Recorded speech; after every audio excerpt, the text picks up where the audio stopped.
Welcome to Flat Earth Debate Uncut and After Show.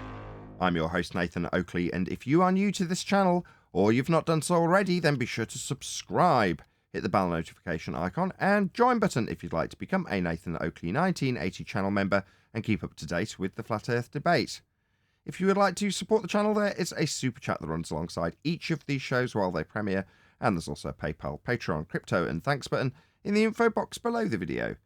Speaking of Patreons, I'm going to do a quick shout out to all of you who do support me on Patreon, so a massive shout out of thanks and appreciation to Jason Hornsby, Christoph Fournier, John Travolta, JMels24, Unamento, M, Iron26, Endless, Goldie McKinnon, Retro Bill, More Books, Canna Bear, Fiber Oats, Bogey, Michael Kahn, Rob H, John Kays, Patrick Gunnels, Banter, Will Brax, Mel B. Styles, Troy Shuker, Hairy Blade, Mobile Mac 777, Neo the One, Rob W, Open Minded, Reese Pound, Del West Watson, Maria Neelands, Unbelievable Productions, Blue Ridge Ranger, The Real Gabster, Abraham Mohammed, Skeptic936, Life is Short, Texas Mike, David Wayne Foster, and Dank. So another massive thank you to all of you for supporting me on Patreon. Now I will hand over to whoever is in Discord and Google so you can enjoy their dulcet tones while I set up for today's live show.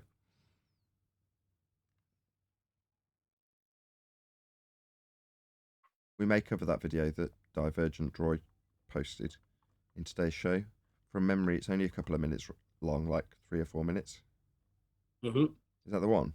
Yeah, I think it's important because a lot of people don't hear the answers for those like quick Google search, proven flat Earth wrong nonsense.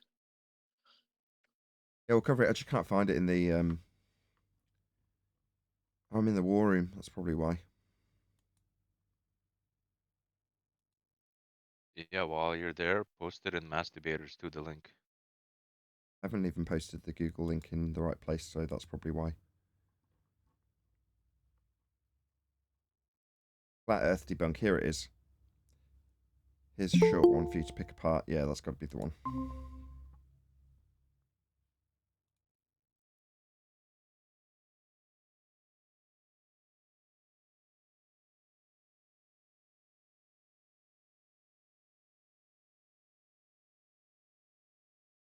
You want to hear a bit of it? Yes, please. Okay, so for the flat Earth conspiracy, there was really no sort of article that I could find that had a list of reasons why the Earth was flat. Just like with All right, should we rattle off a couple now? There's no geometric limitation to our view claim to be Earth curve. The aspect of Earth that we experience is measured, navigated, obviously, and observably flat. So if you want to find sources that say it's flat, go to celestial navigation. The use of a sextant proves Earth is flat. There you go. There's your list. just like the other one, but the overall consensus of why people believe that the Earth is flat is just distrust with the science. Science isn't a person to trust. It's a method. So if I was to distrust an empirically validated experiment, I'd be nuts. Why would I distrust something that's empirical, if validated? And as for distrust of the method, what the empirical if A then B, or if A not B, aka a hypothesis, and that being tested to see if one or other can only be true, well, that's empirical. It'd be very unwise for me as a flat earther to suggest that I'd mistrust this method. How absurd. Greek philosophers' math behind why the Earth is round. Did they? Did they measure it? You going to show us that? And that the government is conspiring. Whoa, that's a baseless assertion fallacy. Just throw it out there. Oh, the Greek said it was round. Right, you're going to qualify that? You're going to prove that?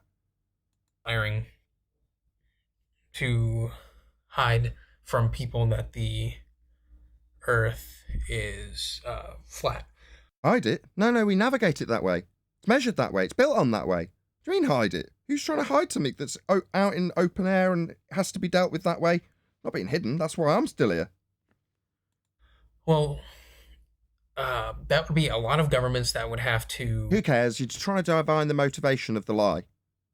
Right, who cares? I don't care why they lied to me. I know it's not a globe. I know it's flat. Doesn't matter why they said it, why they lied. It is inconsequential to the fact that it isn't a globe and is measured and navigated flat.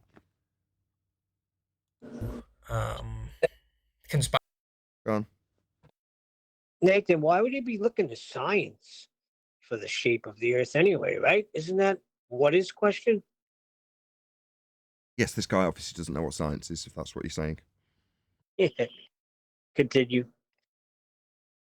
So this is Michael Ricardella. I don't quite know why we've had this particular flat earther, anti-flat earther, sorry, posted, because he's a nobody.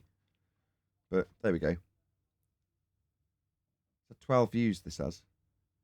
And he's posted it under suitable for kids. So I don't know. I don't know if Divergent Droid's going to get to hear this. Hopefully he will.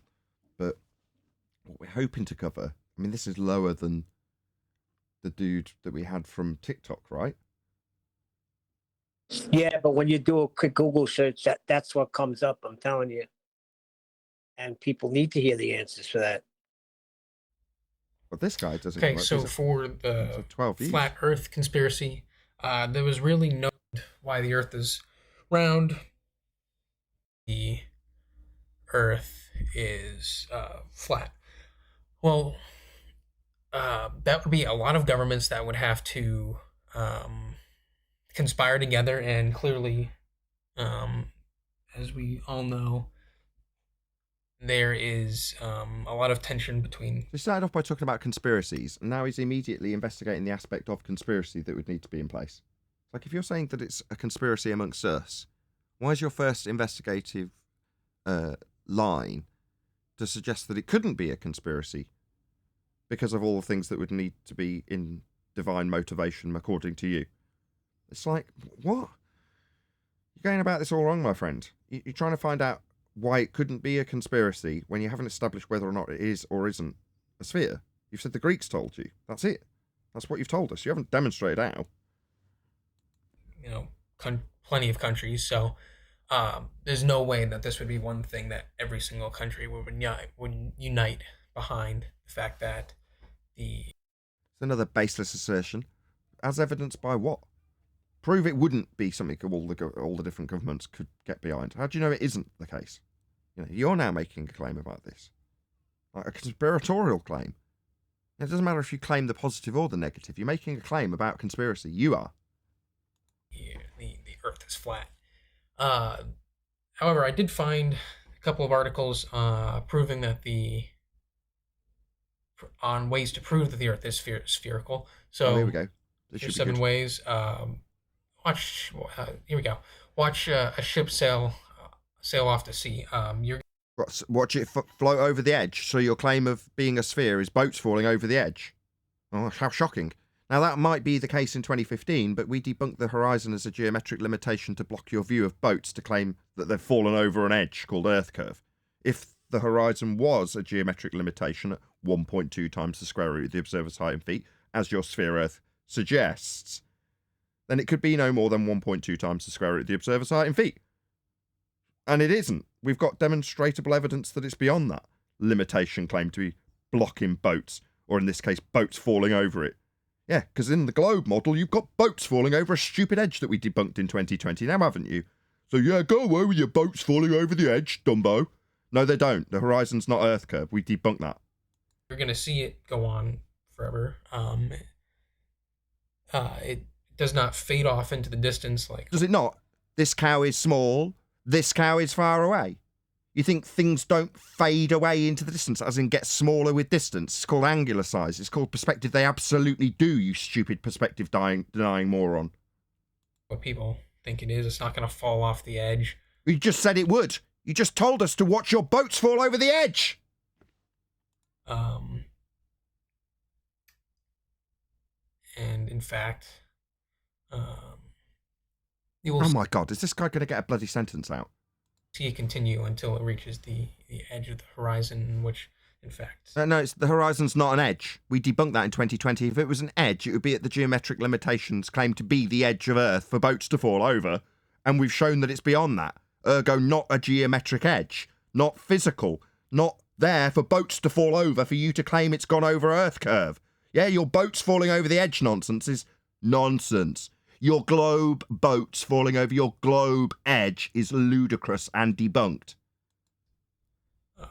You will no longer see it because of the curve of the Earth. No, there is no curve of the Earth. Your curve of the Earth used to be the horizon till 1st Jan 2020. It is no longer a physical geometric limitation for boats to fall over.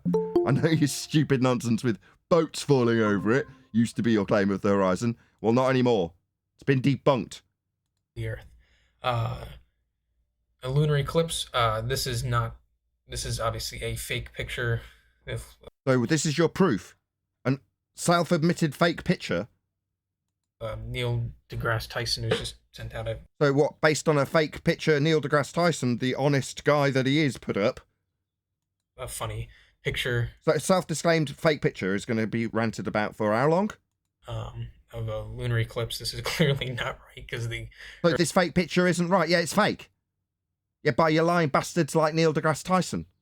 This is a straw man argument that puts a flat pancake in a heliocentric model. How absurd is that when your model's been derived from the flat plane it took angles from? Earth is not flat. Yeah, it is. It's measured that way. This assertion, this heliocentric assertion, with a pizza pie flat in nature between the moon and the sun for an eclipse, is a heliocentric claim that has been derived by making a model from flat Earth angle measurements.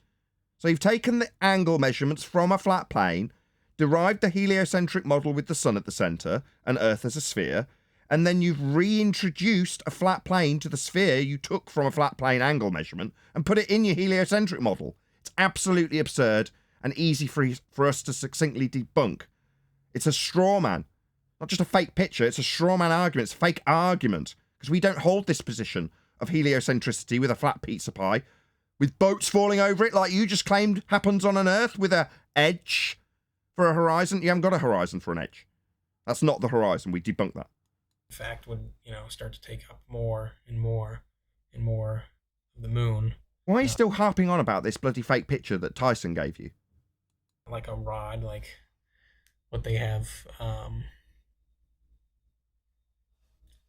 shown here. You climb a tree, you're going to see, or a mountain. There's plenty of people that have climbed mountains. In fact, if you climb, some of the tallest. If you could eventually ever spit this claim out, this is the same claim. The claim that there's a physical geometric limitation to your view at the horizon that you can see further past if you go up higher. That would mean that the edge of the Earth for boats to fall over on a sphere is the horizon. Yeah, we debunk that. It's the same claim, you stupid moron. Mountains, you will see like a curvature in the... Oh, will you? You'll see a curvature. No, your claim is that the horizon is Earth curve and boats fall over it. We've debunked that. Earth, the same thing with the International Space Station. International Space Station? What, out in the sky vacuum? Where the gas we breathe isn't filling, but they can traverse and go through to get to a sky vacuum? No, I definitely think not. No, there is no International Space Station represented as a light we see in the sky. That's a studio here on Earth. Because they wouldn't be in a second law of thermodynamics violation sky vacuum, or near to the edge that doesn't exist, where gas is dispersing. That isn't possible. So no, there are no men in lights in the sky, falling around in a presupposition of an orbital mechanic that's based on R. Well, that R value came from a geometric horizon you can't measure anymore. We debunked the horizon as being capable of giving you an R to presuppose orbits with. So no, definitely not an ISS orbiting with men in it. Just men in studios lying about being in a sky vacuum in violation of natural law. You can see here the Earth. This is actually not that good of a one. This one's... What, this picture of what? The curve of the horizon you think boats fall over? No, boats don't fall over this edge that you think is represented by a black area 10 to the minus 17 tall with gas pressure not vacating into it. Yeah? What is this line here? Is this the line where the gas stops, behaving like gas and expanding into this area of volume claimed to be a 10 to the minus 17 torr vacuum? Now, this is absurd. Yeah? If this was true in the context of this picture, then this is a sky vacuum above our heads with gas not filling it. Look at all this gas not contained, not filling a vacuum in violation of the second law of thermodynamics. This is fake. Because in the narrative this picture's claimed to be taken in, there's a sky vacuum in violation of a natural law. A little bit better. You could see the curvature. No, the curvature edge was debunked in 2020. The horizon is not Earth curve. Of the Earth. No, definitely not. From the International Space Station. No, again, definitely not the curve of the Earth. Definitely not taken from the International Space Station. This picture's even framed to be outside of it. Even in your own stupid bullshit, you can't recognise what the picture is. Is this inside the ISS when it's a picture of it? Who took this picture from the sky vacuum above the ISS, rotating around an Earth? No, mate, none of this is real. You can't even recognise that this is inside the very craft that's supposed to be the picture you're saying it's from. A sunset. What, behind a geometric limitation called Earth curve, the same edge that boats fell over? You got the sun falling over that edge too now? No, we debunked the horizon as an edge for the sun to fall over. Sunrise and sunset. Yeah, over an edge, we debunked. Would have to be super weird, and I don't even know how. So it would have to be super weird, or going over an edge, you claim, at 1.2 times the square root of the observer's height in feet. Not super weird. Doesn't sound like you know your own bloody globe claim. Would work on a flat Earth. So it wouldn't work on a flat Earth. It's a sunset. And so the only way that the sun can rise and set is if the Earth were to be round. What? With a geometric limitation at 1.2 times the square root of the observer's height in feet blocking the sun as it goes past it? And a rotational value based on an R that needs a geometric horizon to measure?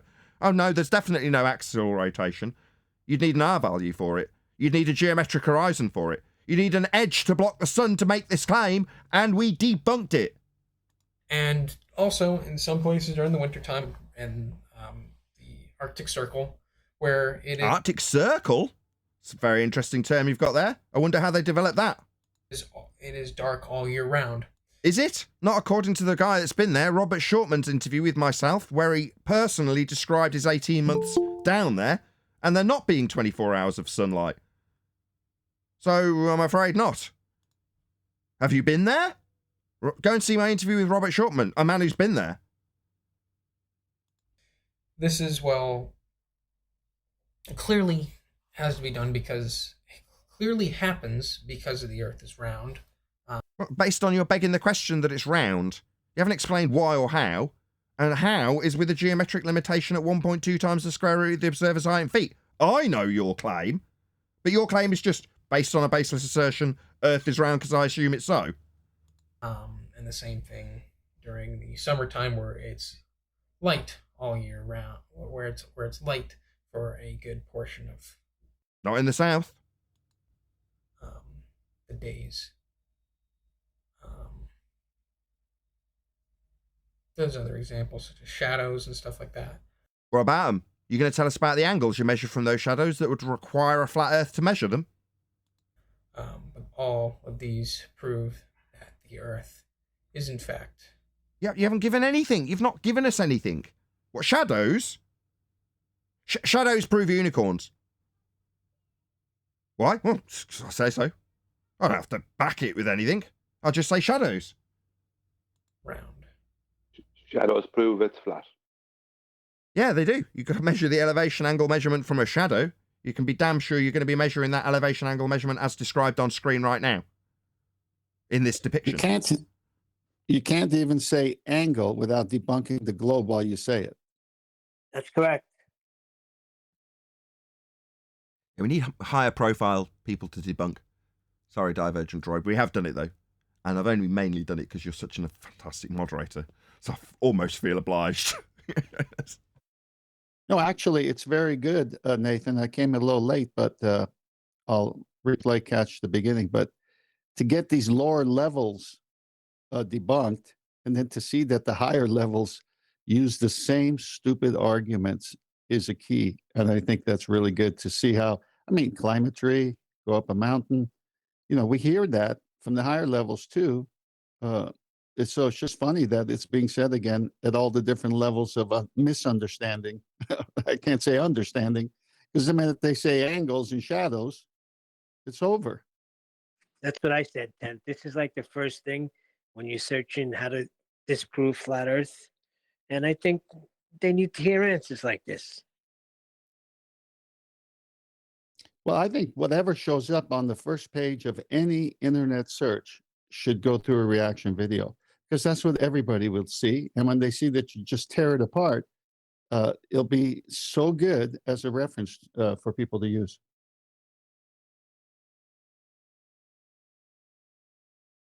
Maybe if anybody ever found my stuff. Well, it's not that anyone will find your stuff. It's that you have to look at this a little differently, Nathan. You're teaching everyone how to react to videos found on first and second pages of YouTube searches or internet searches of any type. Once people have confidence by listening to how you tear it apart using true logic, reasoning skills, not violating natural law. Well, I mean, we're in the system that is governed by natural law. And that natural law, unless God wants to come in and change it, is going to remain true from beginning to end.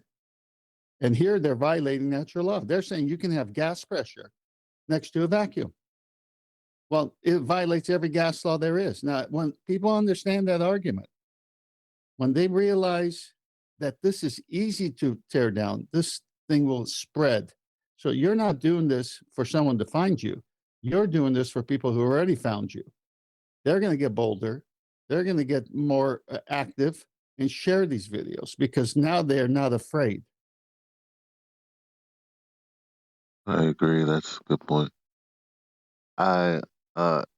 It's good that we're talking about this. It's good that we're talking about ways to spread the information, because I don't know if you guys saw the video I posted with Jimmy Dore about the FBI agent that was working at Twitter, and then the whole breakdown of how admins or people who work there, moderators, how they actually view other Twitter names. And it's just like having roles here, or like, if you have a global role, there might be certain uh, restrictions in some, pro flat earth servers and vice versa, like that. That's what it's like on Twitter. Except when these roles are put on you, there are limitations to views or suppression to likes and things like that. Things that Twitter swore they weren't doing. And it seems like it was purely political, and they may think they're doing what they're doing because it's best, but ultimately that's a person that is arbitrarily deciding who goes on to go viral and who doesn't. And it's not, and I make that point because it's not just Twitter. We've experienced it on YouTube and everywhere else. So you damn well may be getting 10,000 likes plus a day right now and would never even know it. And this, I don't, I hope there's a solution to this in the future. I don't know what that is, but um, it's worth being known that that's what's going on. Yeah, I'm acutely aware.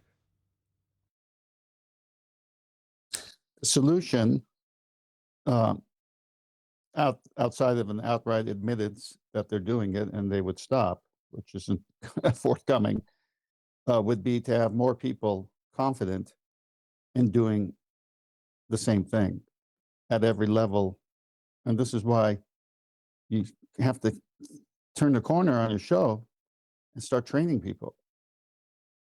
And that training is people will say to one of the panel members here or to other people on other subjects that speak out, oh, I'm not bold. You're bold. You know the arguments. If I knew the arguments and I had boldness, I'd be doing what you're doing. Okay, well, let me train you. Let me show you how simple it is to debunk Earth curve. Let me show you how simple it is to prove we have a container because we have gas pressure.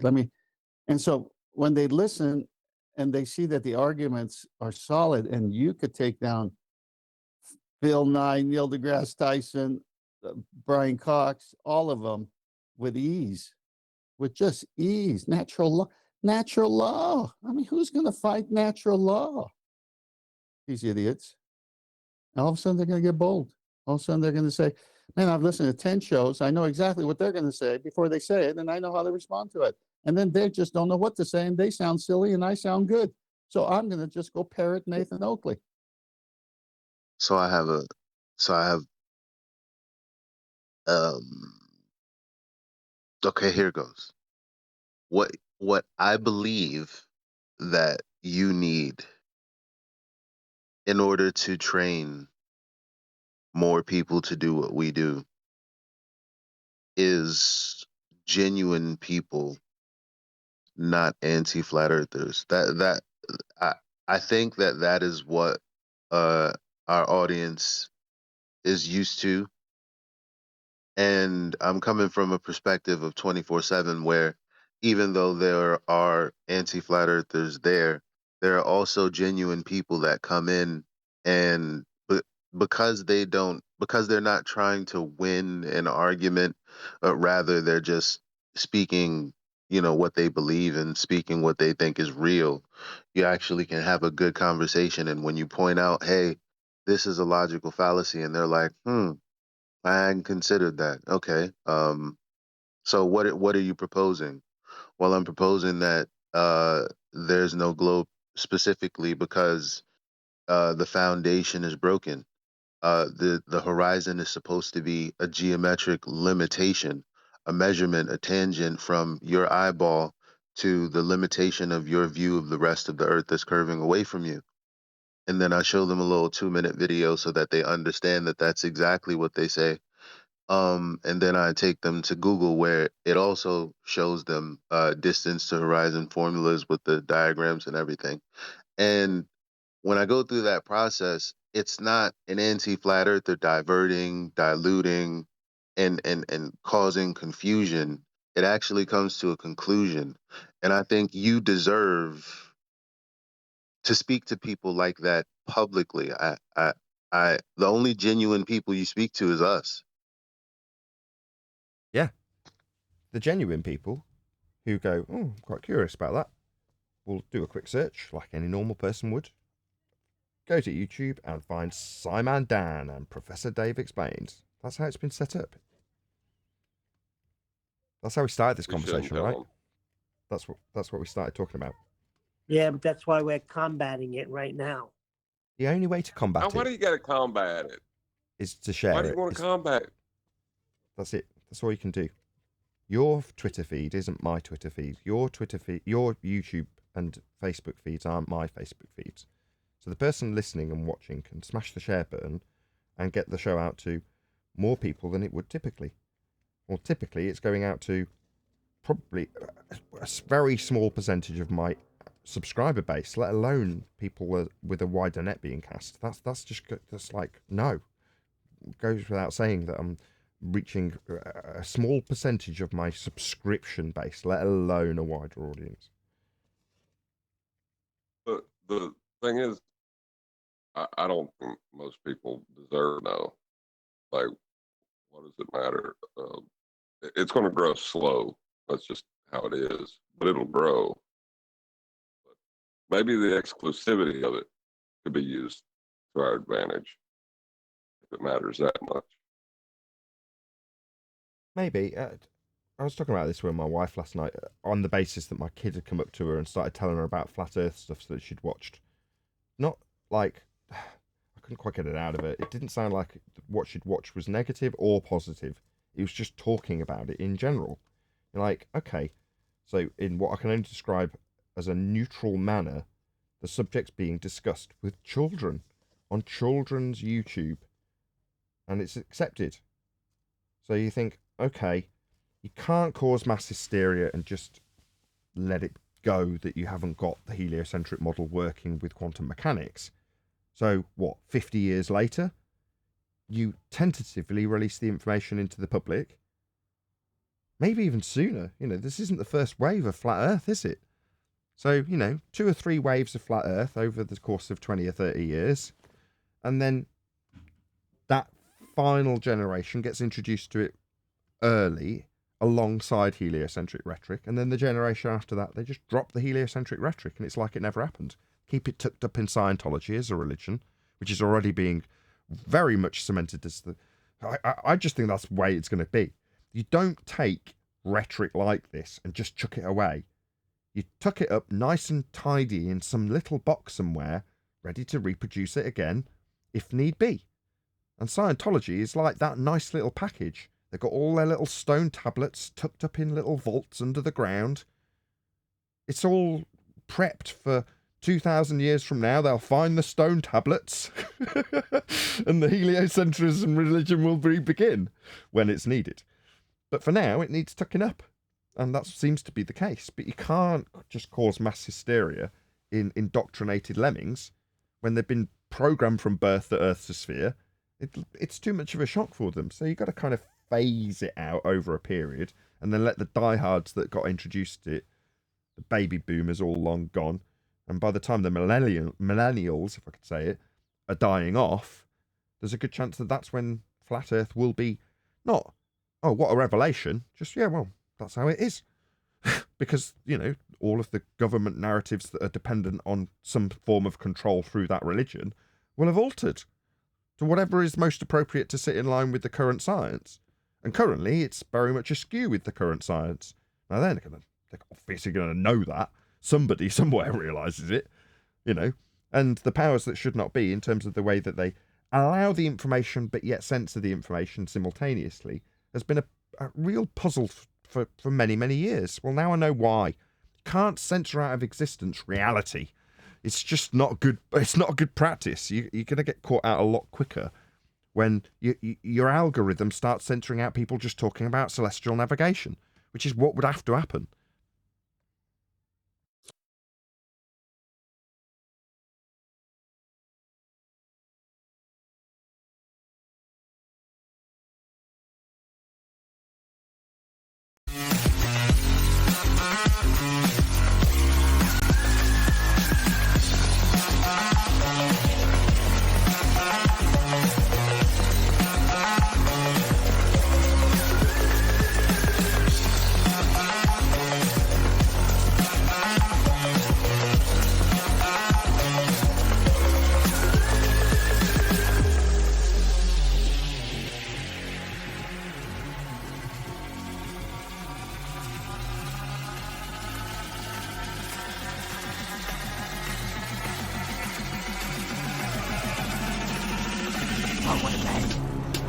Welcome to Flat Earth Debate Live.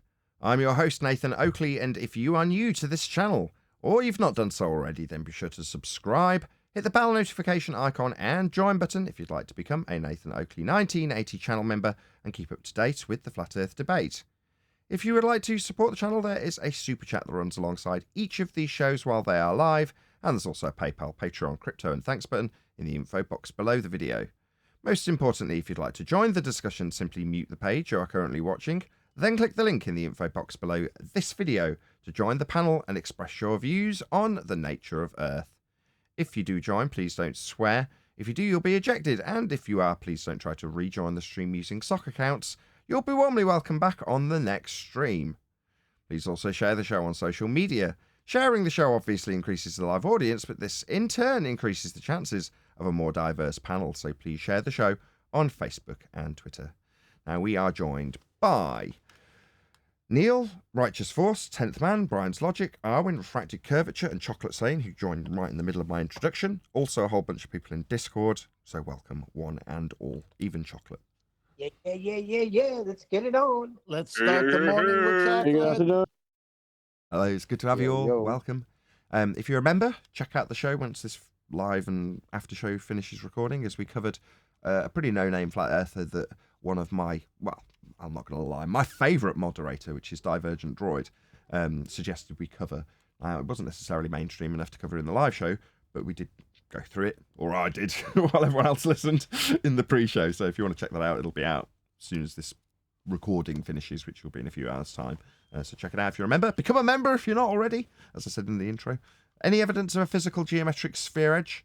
It's a horizon formerly known as Earth curve for boats to fall over on a globe. Climatry. That's not a logical or coherent response, Neil. What do you mean climatry? Any evidence of Earth curve for boats to fall over? yes, but we wouldn't expect to see it. So yes, but no. The angle to the horizon changes as you elevate. I try once more. The horizon's not Earth curve. Any evidence of Earth curve? But that's what they claim is that as you raise an altitude, the angle to the horizon changes, and therefore that's Earth curve. I don't know what's going on with G Plus today. It seems to be all over the place with the audio levels, much more so than normal. So if it sounds weird in the live stream, I'm working on it. I don't know why it's a bit wacky on G Plus. Well, we'll get it figured out. What about axial rotation? I know it's their claim, John. We debunked it in 2020, though, eh? Axial rotation of the Earth-based variety? Anybody? Anybody at all? Nathan, can we go back to what John said just for a second for the audience? Yeah.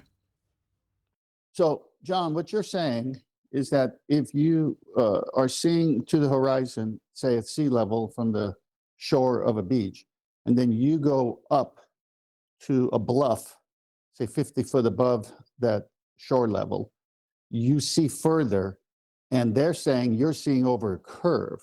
Well, you're just seeing further on the plane, just like you saw what you saw at the shoreline of the plane. But the higher you go, your angle changes, so you just see furthermore on the plane, but they call that distance that you gain as Earth curve, as seeing over something rather than seeing more because of your angle, correct? Yeah, but you flat earthers claim the horizon is eye level, so I don't claim it has that. to be Earth. No, I don't claim that. Anybody else here claim the horizon's eye level? Nah. Would anybody else Nope. agree that from your mere human eyeballs, you could say that the horizon appears to rise with you as you raise in elevation? Due to perspective, Well, yeah. yeah. It appears to, yeah. It doesn't. Their R measurement used to be based on that dip to the horizon. And the differential between the baseline that you'd measure angles for navigation with and the eye line at elevation would be the calculation for the curve.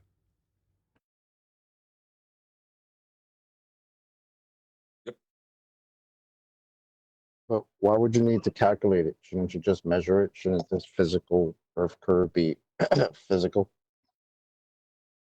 Well, We once debunked you it. introduce the straw, Sorry, go ahead, John. once you introduce the straw man of what it would be on a flat Earth, right? Then you can assert that it's only possible on a sphere. And look, here's measurements of it.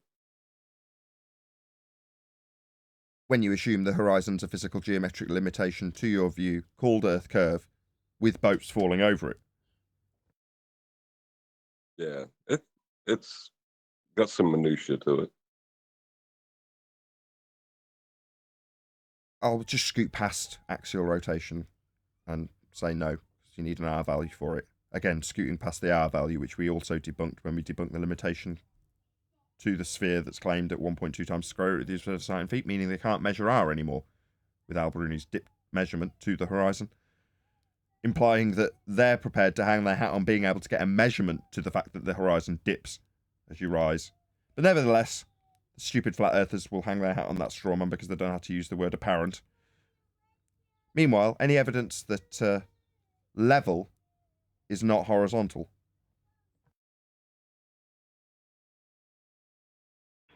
Being that level is horizontal?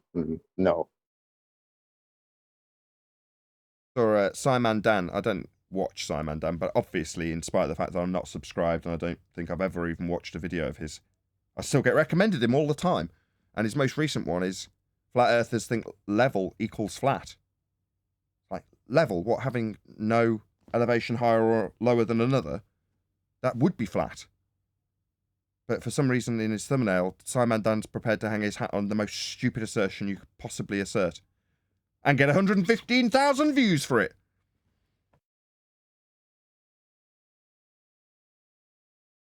You got 115,000 views for saying that level is not horizontal. I don't know what he said in his video, I didn't watch, but what I did see from his thumbnail is words that allude to flat earthers think level equals flat. I'll see if I can dig out the thumbnail, because that's about all I've got to show you. I think I've stuck it in the war room. Just give me a second or two and I'll find it for you. While I'm doing that. Right. Well, Go on. the thing is, flat is synonymous with horizontal. They're practically synonyms when you think about things geometrically. So it's no different than saying that level is not horizontal. Am I And supposed to think level is curved? So we got a rise out of someone, huh? Who? Dan?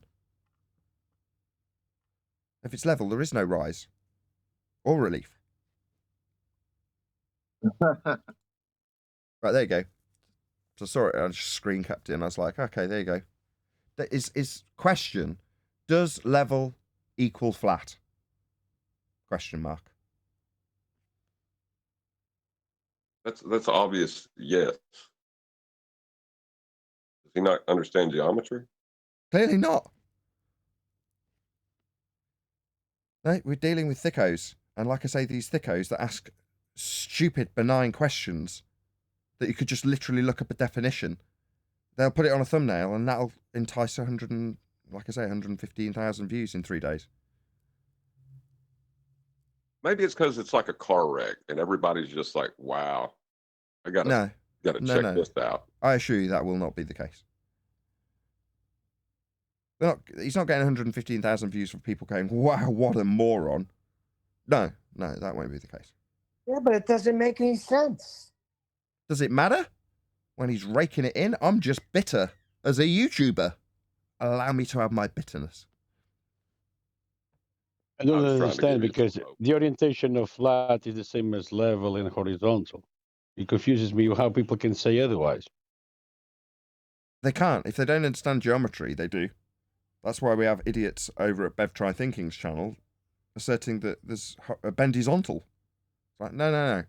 Even your own geometry lays out what eye level and surface level are. And they certainly aren't conforming to the curvature of the water level when water level's level.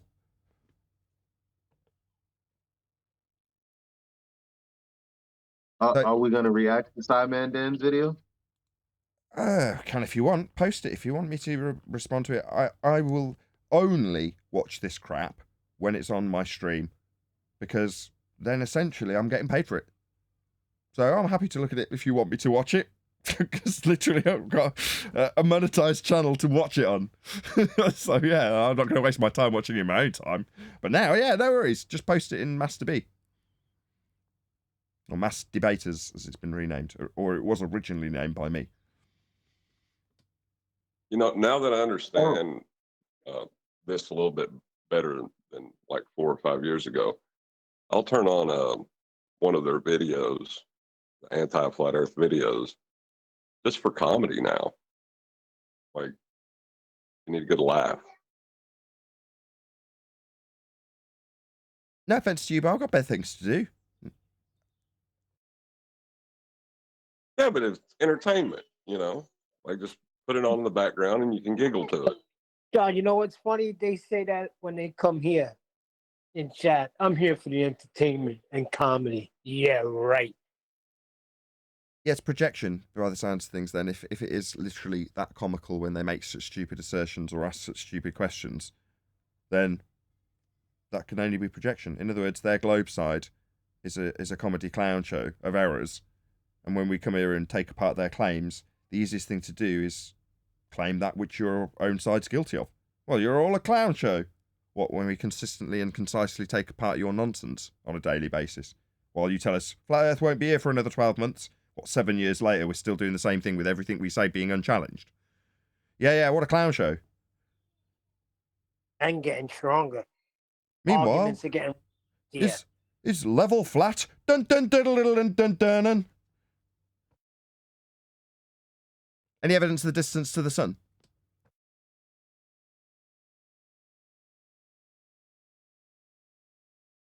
You're gonna need that for that. You will need R. Any scientific evidence of gravity? Is someone posting this damn video, mass debaters, or not? It's not science. Neil, or can someone post it, please, for me? Yeah, if you're going to do that, you've got to nominate them. And they've got to respond. Nobody's coming off mute for you, Eli. That just goes to show the allegiance. The allegiance. Painful. All right, I'll find it. I'm going to find it right now. It shouldn't be hard to find. Just type my name in and it'll come up. Do a search for me and you'll find Dan comes up. No shit, that's what I was going to do. I'm going to type in Nathan Oakley versus SciManDan. And then... I love it. Any single viable hypothesis from any of the fields of astronomy, cosmology, or astrophysics? They're not science.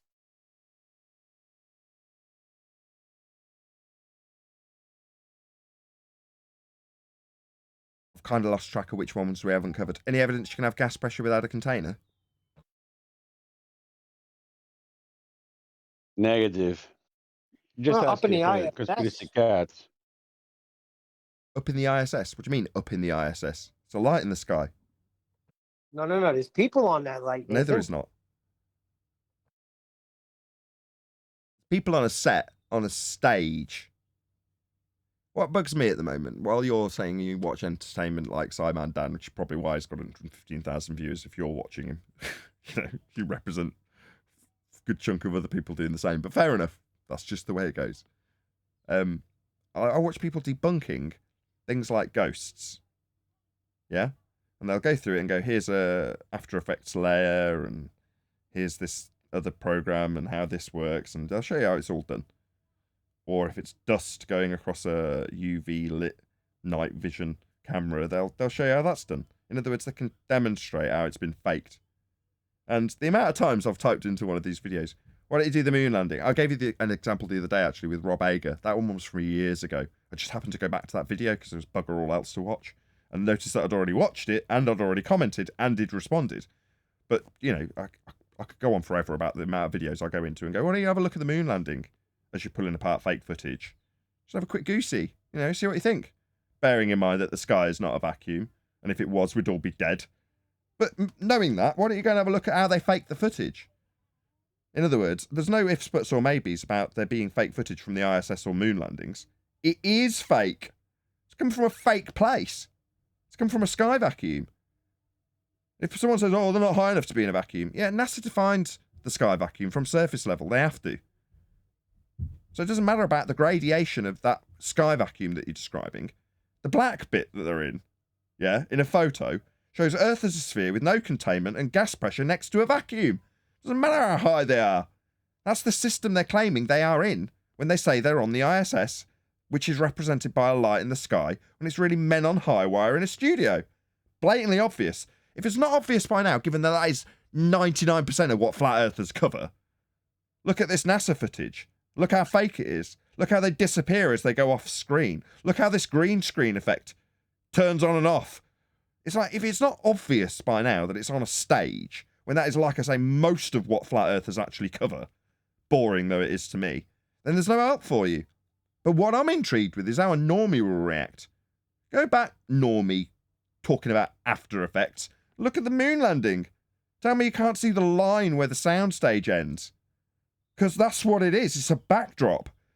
Now, if you can't tell that, and you're a film analyst, then there's no helping you either. You're so brainwashed that you'll delude yourselves that things that are clearly fake, like the ISS, it's obvious that they're on high wire.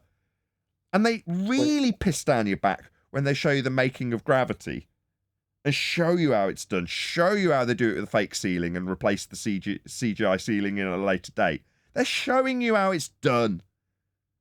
But yet you still want to believe it. Well, why? Well, because that's your paradigm, right? It affirms your belief, your religion. Go on, whoever that was, Eli or Chocolate. Are you saying that the footage of the guy on the ISS that basically teleported out of the screen, you mean that's not real? They don't have teleportation technology on the ISS? No, people don't tend to fade when they move into the next room. Oh, man.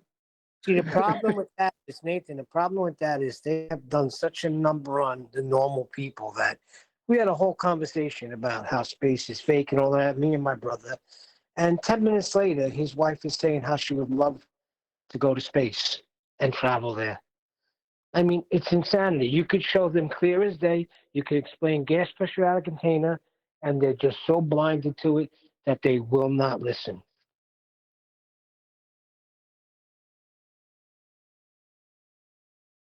In their mind, though, you're just not an authority on the subject. You're not allowed to say that space doesn't exist. That's what it is. My sister-in-law, you hit it right in the head. It's exactly what it is. Because then she brings up, well, all the scientists are wrong. Then you got to break down science to her, and they just go from one to the other, and they'll walk away shaking their head, saying, "No, it's true." Well, they have telemetry data, so you can't deny that, right? Yeah, we can. We can debunk our. Oh, damn. We erased that by accident. Shit. What if they had this it? time. They need to erase that stuff so that in the future, if it continues, that's the heliocentric paradigm, which it may not. I'm more and more doubtful by the day, just by the fact my kid keeps coming up to me and talking about flat Earth. Not because I've instigated it. I teach my kid heliocentrism, right? I want her to have a normal place in society when she grows up, both of them. But the older one especially because she's more communicative and learning. And I wanted to learn about heliocentrism. Now, it is our Western world religion. It's what the normies believe in. Therefore, she will be badly served by me if she isn't taught it. So I teach her it. So at no point am I bad-mouthing it. I'm just teaching it. But with that in mind, to have her come up to me and tell me about something that she's seen on YouTube and has resonated with her, she's not typically sat in the room listening to these sorts of conversations. Yes, she's here now, but she's not in the room now. So I doubt she's listening with her ear up against the door to figure out what the nature of Earth is. She's more influenced by stuff she watches on YouTube Kids. And the more time goes by, the more she's convinced, as a little kid, that the Earth's flat. Not because I'm trying to brainwash her into it. Far from it. I don't talk about it with her. When I go through it was quite amusing the other day, actually. I think it was Eli showed some science kits that he saw in Best Buy or wherever the hell he was, some supermarket, for like $5. I'm like, yeah, I've got dozens of them. And they've all got hang the planet on the solar system in them. That's how they are, right? Doesn't mean every Wednesday I don't do my little science lesson with her. And if it happens to be a heliocentric lesson, she'll get it. Right? In other words, it's a shock to me when my kid comes up to me and talks about flat Earth. And I almost have to say to her, you may not want to talk about this. Which might sound weird to you as an audience member, because typical flat earthers more for boasting about how they brainwash their bloody kids, which kind of annoys me. It's like, no, you're in a Western world society. It's like if you're in a Muslim country, you'd want to teach them about the society that they were in, so that they understood it. Isn't that sensible? Right. But not according to a lot of flat earthers I see on YouTube, where they will boast about the fact they're brainwashing their kids, half the time with complete nonsense they don't even understand. Anyway, that's enough of my moaning. Oh, no. Let me highlight that. Let me highlight that. No, wait. What do you mean? Let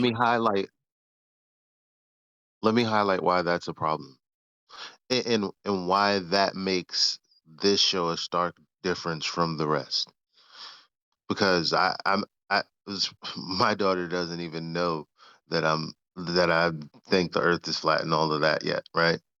And the whole thing is, I want her to know what I've forgotten and what I've spent time to re-educate myself about, the foundations of this religion. That is heliocentrism. That was the most important and most precious thing to me. I wasn't off somewhere trying to imagine a world that I can't possibly prove exists to anyone else, right? So why would I go around trying to tell my kid what the earth is, or child, what the earth is, and what the sky might be, and what space might be, and all of these things? Why would how is that going to help her in a debate somewhere in school about the cosmology they believe in. It's not. But why would you be? Yeah, Why'd you want to help her in debating something? You know, understanding something exactly. in comprehension isn't the same as wanting to fight for a cause. So when I teach her, it isn't because I'm necessarily teaching her it because I wanted to be a heliocentrist. I just wanted to understand a societal worldview. That's it. Right. Mhm. And there's a level of respect amongst your teachers that you need to maintain, just so that they can get through to higher levels of education. So, like, it's crippling a kid to religiously preach in their ears about the earth being flat. But I think there's a balance that you can hold between it. I tell my kids that I don't believe the earth is flat, and I'm not lying to them. You know damn well it is. But that aside, when it comes to my kid and it's not in a lesson, it's almost indifference when she tells me that she thinks there's unicorns up there. Yeah, if you like. Because she's 6. World of imagination. What a fantastic place to be. Like, yeah, imagine away. Why do I want to rob that from her? No, you are wrong. Well, No the unicorns. best, There are you. I would say the best that's probably a good thing, because what is it that flat earthers got over most of the normies? And we know the heliocentric model better than I would say 90% of the normies out there, right? So the best way to if to juxtapose that next to you, who's a flat earther who actually has a show about it, right? And then she's actually still learning about it. I think that's the best way for her to grow, so that she can understand that, yeah, there is a heliocentric model religion purported in the Western world, but then there's also uh, another aspect to consider. And I'll tell you this: if it was me, like, and I had a parent in the next room talking about a whole entire different paradigm than the one I experience when I go outside, I'd be very curious. Yep. So I don't know about her, but I'd be all over it. Sure, but the, You the know, 'cause unfortunate part of heliocentrism is it isn't the world you experience when you go outside. Nothing about the globe Earth as presented in the model is represented in the world that you experience. The claim ex- ends at the horizon. exactly. That's why I'm saying it might be a good thing that you're still teaching her that, so that she can take that up upon herself, so that when she goes outside, just like I did when I was a kid, when she goes outside, she's like, well, I got taught this and this and that, and I see this and that on television, but I don't experience any of that. And a lot of kids, if they don't experience it, it's not real to them. Like I said, my girl's daughter told her teacher, stop telling kids that the earth is a ball. It doesn't look like that. It's not that. And she was like an 8-year-old girl.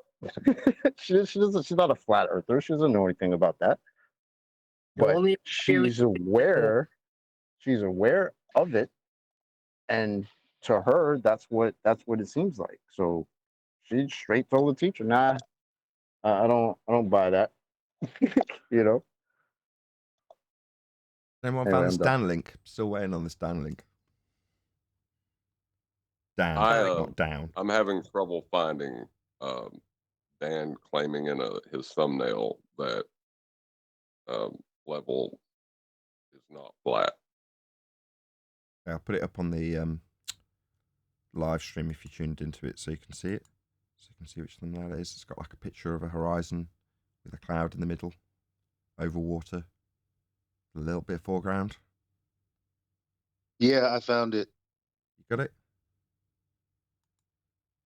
Okay, Hold so it up. looks like we are going to cover SciManDan in this. We're not going to just chat all day about our kids, which was lovely. Don't get me wrong.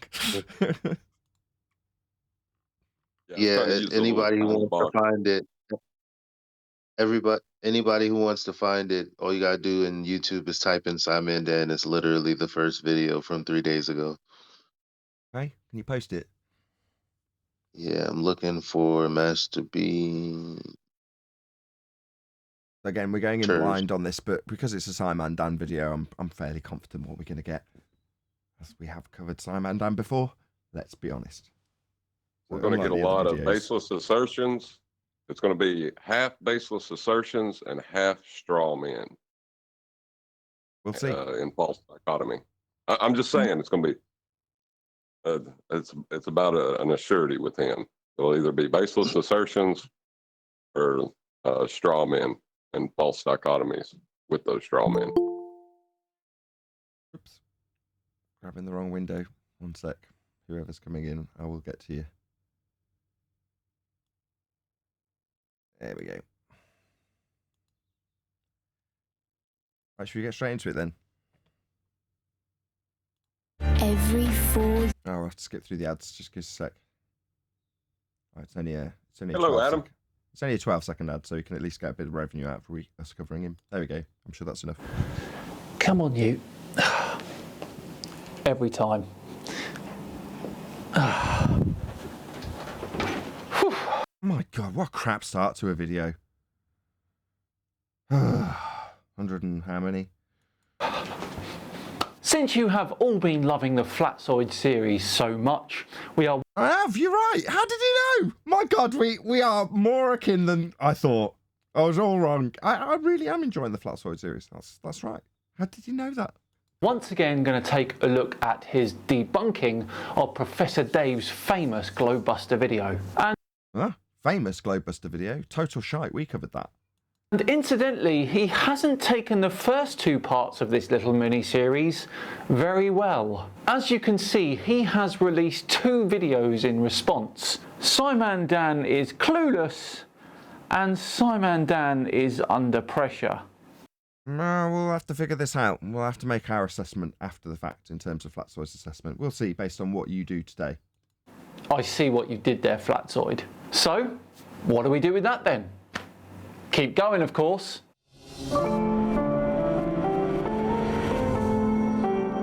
Wow, what was that? Why haven't we got any real pictures of the sphere from a sky vacuum? So, in SciManDan's intro, he's got a second law of thermodynamics violation. What's going on, Dan? Let's just spin that back just a smidge. And of course.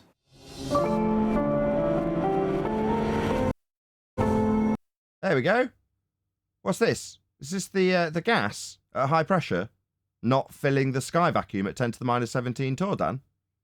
It's also on a mural behind you. That second law of thermodynamics violation you think is a sphere Earth that we debunked.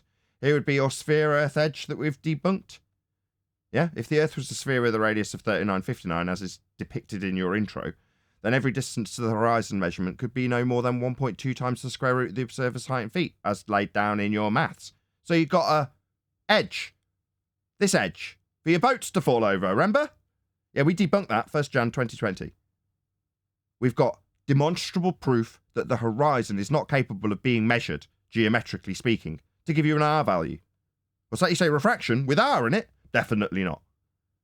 Furthermore, you've not got a sky vacuum. We'd all be dead. This high pressure gas, see on this edge, it's next to a 10 to the minus 17 torr vacuum here, Dan. That means that we'd all be dead.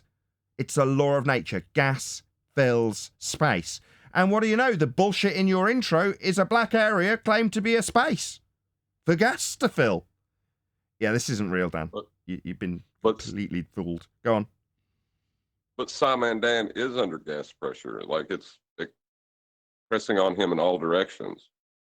So how can it be pressing on him in all directions but not filling space? It doesn't make sense, does it? Well, it just means that the second claim made by Flatsoid in the thumbnails Dan's apparently going to be addressing, SciManDan is under pressure. Yeah, you are. That's right, Dan. That's very fortunate, because if the sky was a vacuum, you wouldn't be under pressure. Yeah, the gas would fill the space. That's entropy law. Something you're clearly unaware of.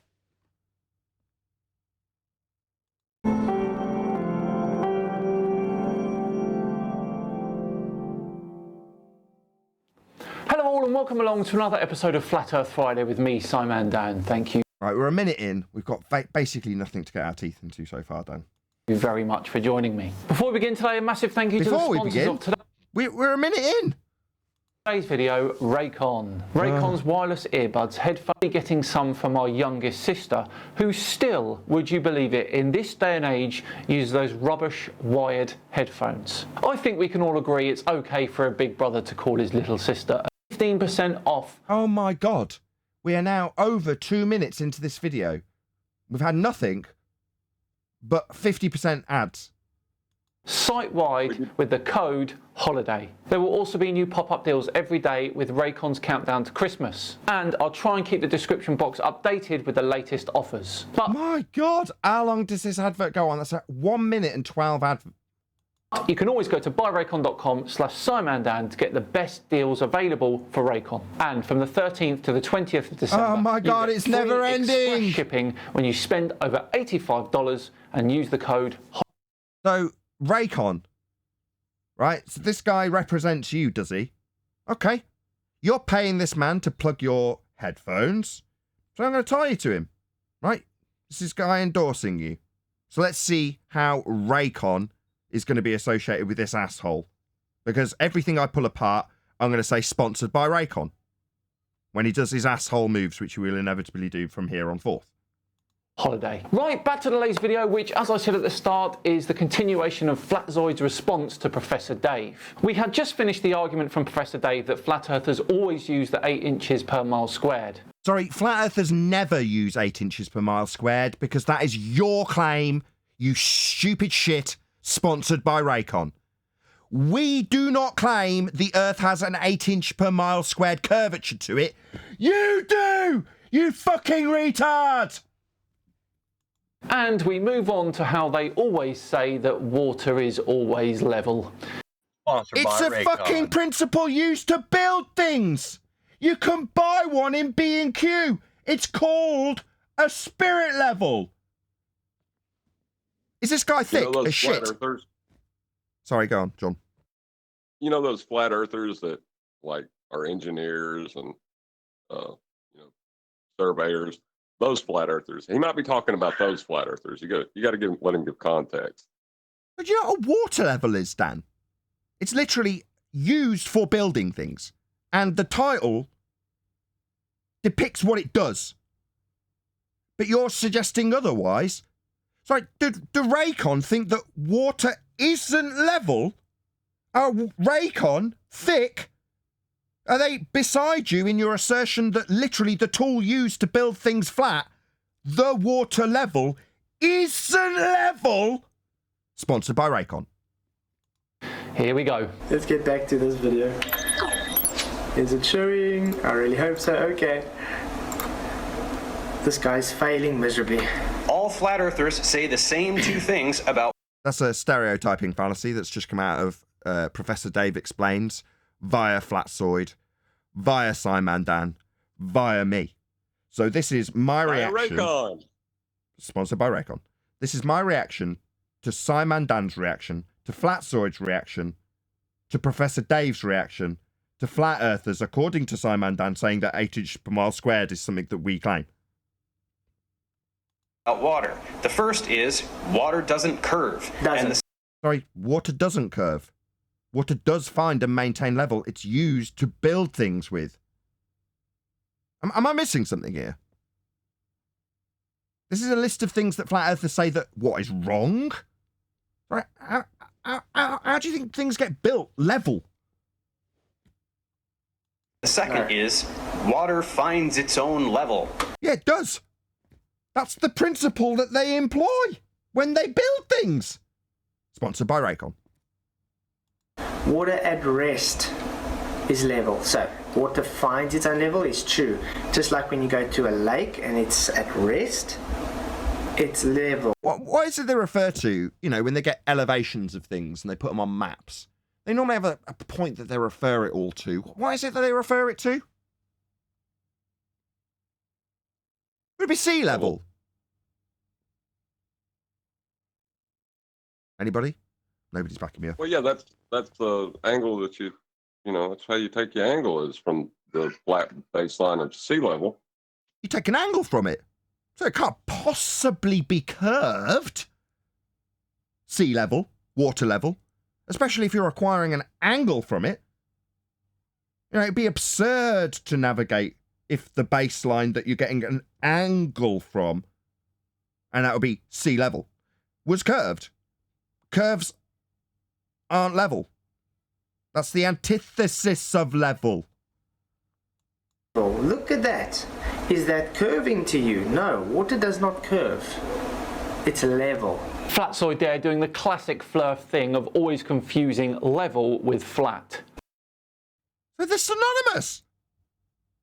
Can someone bring me up a definition of level? Because these two words are synonymous with one another, Dan. Were you unaware? This is called physics. That's why they have water levels when they do construction of big buildings. Sometimes they even create their own little water level of like 100 meters or something, literally from the ground, and fill it with water so they can have a level of 100 meters when doing construction. Why is this, Dave? It was a great party, but someone's got to do the dishes. Let it be. Probably because over 100 meters, the curve of the massive Earth in comparison is negligible. Is it? Sorry, we started this off by you telling us about 8 inches per mile squared, and now you're telling us about how negligible it is. No. The curve of the Earth is claimed to be at 1.2 times the square root of the observer's height in feet. That's your claim. Why is it that I, the flat earther, not getting sponsorship by Raycon, actually understands the globe claim in the first instance? Not negligible. You stupid moron. You've got maths to assert that boats are going over Earth curve. But you think it's negligible what when we're using and utilising levels to build things. So your response, when he points out that water levels are used to build things, is to completely deny your own fucking claim of Earth curve by saying it's negligible. No, you've got very hard and fast Earth curve maths, Dan, you stupid idiot. Sponsored by Raycon, who are obviously sponsoring idiots now. Go on. What I tell you guys, every time they use that word negligible, it's because there's something that's supposed to be there, but they can't say that it's there because it's not there. So it's just negligible. So the Earth's curved, but water level isn't flat unless we're building on it flat, and then Earth curve's negligible. No, it's definitely claimed to be at 1.2 times the square root of the observer's height in feet, regardless, because it's always supposed to be curving under all circumstances. The fact is we debunked it. Go on, whoever from Discord. Yeah, that's me. Sorry. Oh, okay, it's both Go of on, Eli, us. then Paul. I just wanted to say that I posted in chat. I typed in flat synonym. The first word there under adjective is level. All I was going to say, I think when they're doing surveying to make a building, it's important that they're going to be flat. They have to have flat. And let me give you an example why. If it's not flat, like if I'm putting up a beam, right? Let's say I'm putting up a beam to put the roof on. If I put especially a tall building, maybe 3 or 4 story building, the further you go away, the bottom of the beam might be right, but if you go to the top of the beam and it's curved, you're going to have a distance at the top of the beam, trying to connect another beam than you would one that's further down. So when they're doing surveying, they want to make it flat. They have to, or the building will not be square, right? My wife does kitchen design. She's worried about a 1/4 inch or an inch off when she's designing something. Don't you think someone building a building would be worried about inches off? Because my wife is when she's designing a kitchen. If it's not flat, it can't be square, and all your measurements are going to be off. Right. You're trying to make it square. Yeah.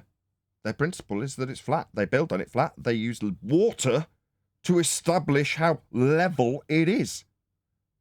But it's just negligible Earth curve at that point, eh, Dan? Shouldn't you be fighting for how curved it is? Right. The negligible and measurable are opposites. Yeah, it's claimed to be measurable. I'm telling you, that's like a poker tell. Anytime they use that word, listen to the context of how they're using it. They're literally using it to say that something that's supposed to be there is not there.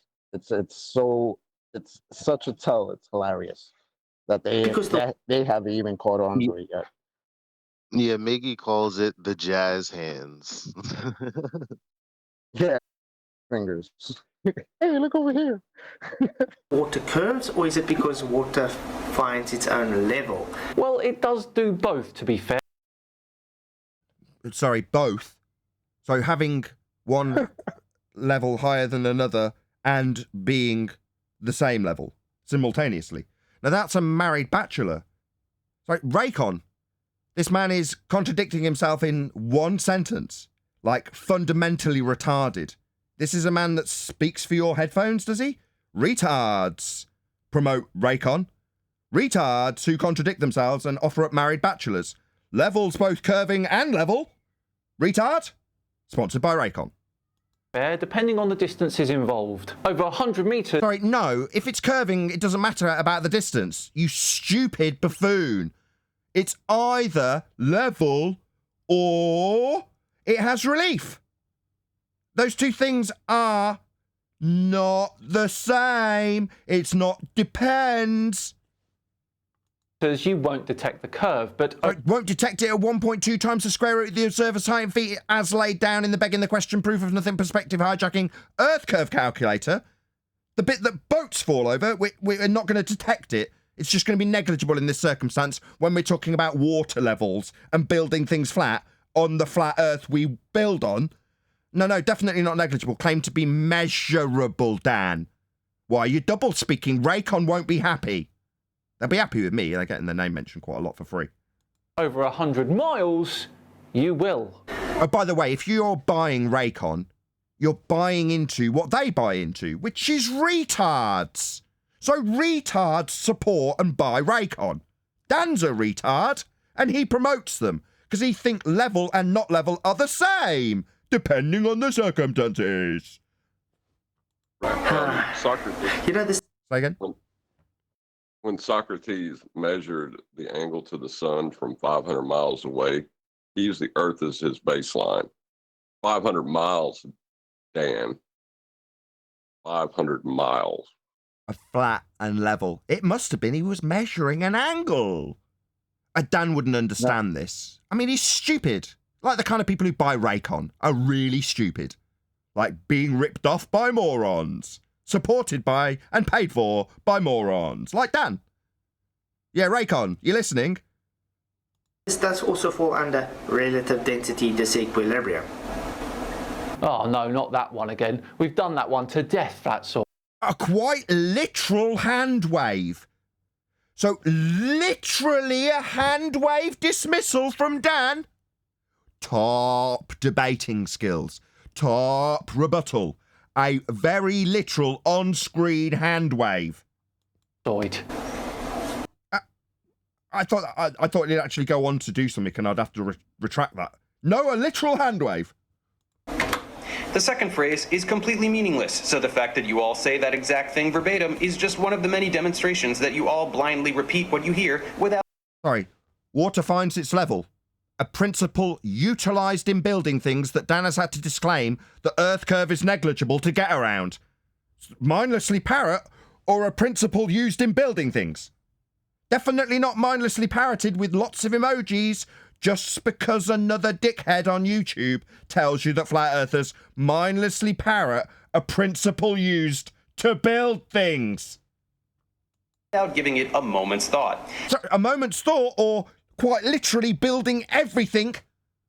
That's not a moment's thought, it's how everything's been erected. Spot on, Dave. And this is spot on. What we mindlessly parrot that water levels level, while you tell us that it might be not level and level depending on our negligible Earth curve that's claimed to be measurable isn't. You stupid buffoon. Sponsored by Raycon. Only idiots buy these headphones. This is who promotes them. Idiots. Like the people who buy them, who must be moronic, like the people who promote them. That's Raycon headphones. If you've already bought them, obviously you're a moron like Dan. It's been proved time and time and time again. Every time you hear a flat earther say that there cannot be an atmosphere without a... Sorry, an atmo... What now? Atmosphere?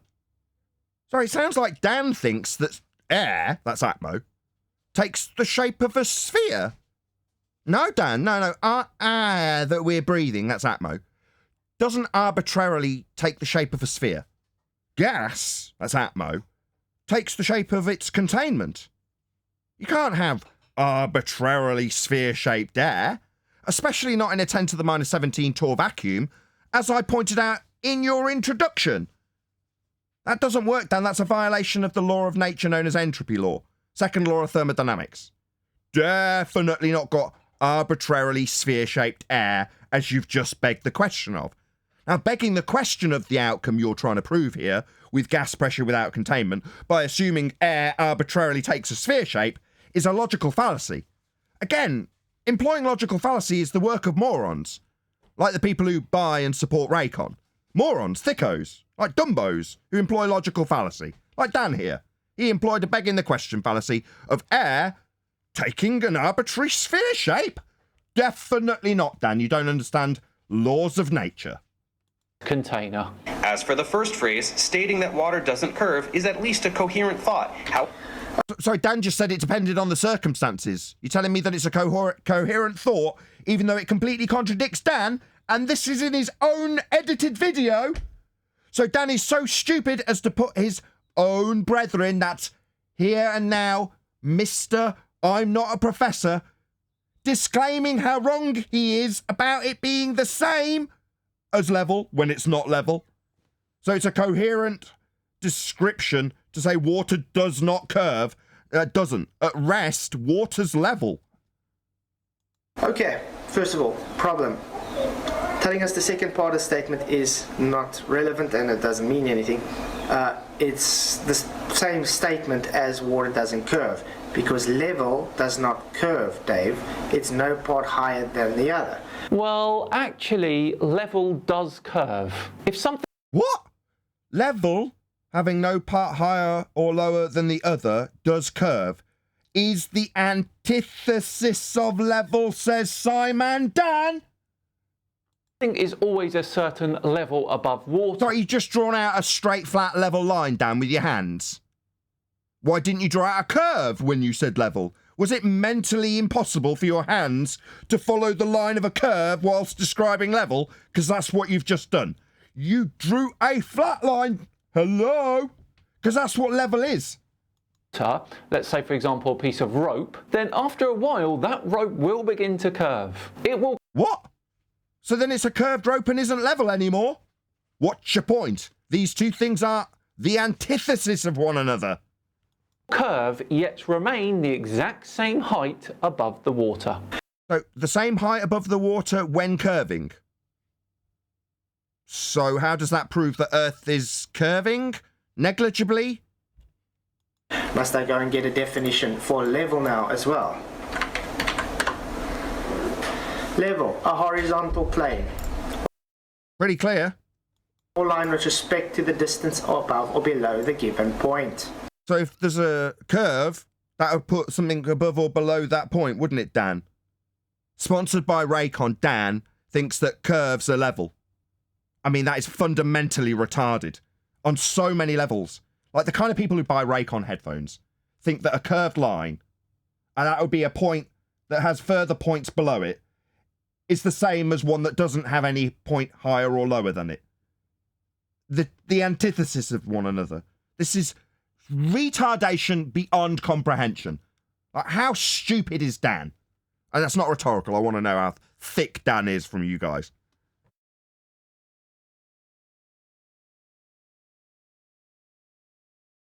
Nobody wants to comment. You're just enjoying my rage at Dan. Well, I mean, you did mention, like, I'm not watching the video, but you did mention how he Oakley doped himself, apparently, describing level and using his hands to describe a flat plane when he simultaneously is saying how curved it is. I mean, he just snaps his own wig off with that nonsense. Just courtesy of QE on screen. Yeah, what's this? This is a bent water level? Is this dependent on scale? Is it sometimes higher or lower than the other, but also simultaneously capable of providing you with a level when you're building something? I mean, which is it, Dan, you stupid idiot? Sponsored by Raycon, bought by morons like Dan, promoted by morons like Dan.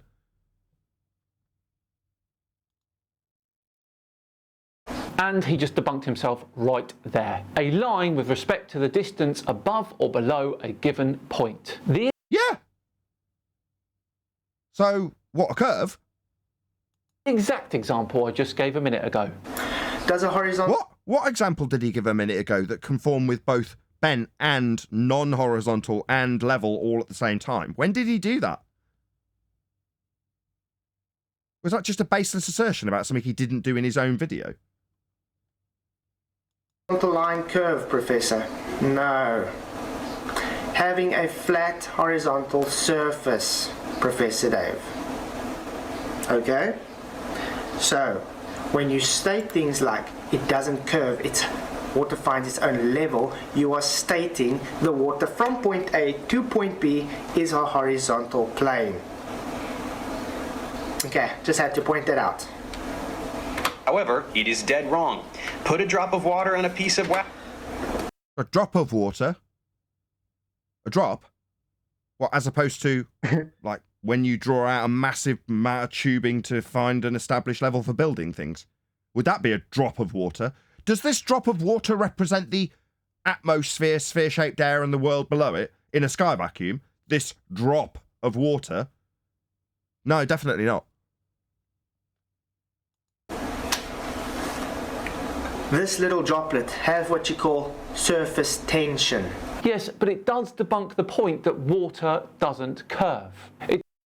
Water finds and maintains level. That's what it does.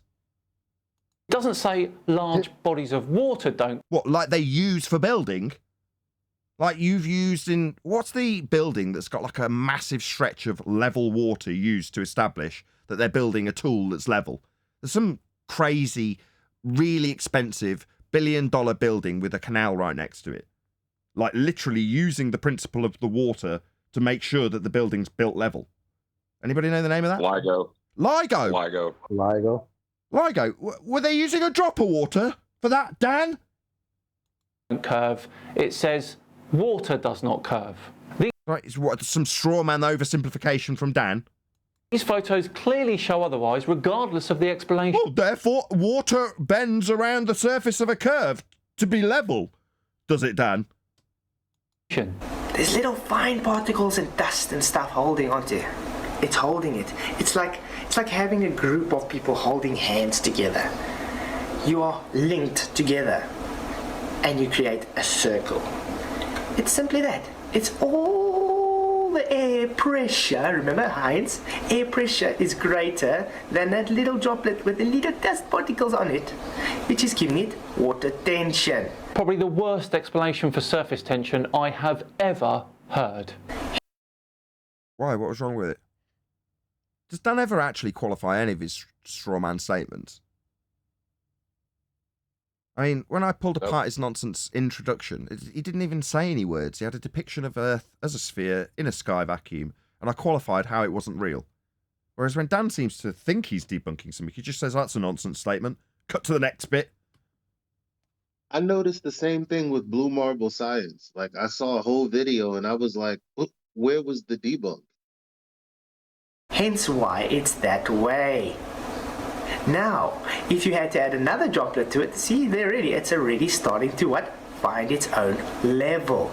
The more water you add to it, the more pressure it creates, the more it's going to get. Hero Wars is an online level. That's why hence it finds its own level. Keyword yeah, find, Professor. Well, not Professor, Dave. Wax paper or a leaf. What does it look like? A freaking sphere. This is the type of arguments you get from these guys. None of these are spherical. Just thought I'd point that out. Guys, this is it. I haven't really seen any. How can I put it? I haven't seen anything of value from this guy presented, and we're number 3 already. Well, how about this? This is a blob of water in the International Space Station now. Right. So you think that this image has been taken from a second law of thermodynamics violation sky vacuum that is representing a light in the sky we call the ISS as being a place that a guy can fly around Earth as a sphere with an orbital value assumed with an R to claim that he's now falling to create this effect. No, absolutely not. The place that this is claimed to be, if this is claimed to be imagery from the ISS, is fake. There is no men falling around in a tin can in a second law of thermodynamics violation sky vacuum. So this is automatically fake. I don't need to pull apart the After Effects CGI levels. I don't need to show a green screen because the place this is claimed to have come from is akin to Narnia. There is no sky vacuum with men in tin cans falling around in it. We'd all be dead. The gas we breathe would fill the space. And Dan's arbitrarily assigned atmosphere, sphere-shaped air for them to traverse to then fall around Earth is a violation of natural law. Gas doesn't find a sphere shape to be in. And this demonstration in CGI in a fake place isn't going to cut it down because we can debunk every aspect of the claim location this demonstration is claimed to be taking place in. If the location itself is fake, I couldn't crap about the demonstration because it's fake. The very literal place it's supposed to be itself is fake. Everything about it, therefore, from that point forward, is also fake. I don't have to debunk anything else. It's come from a fake place.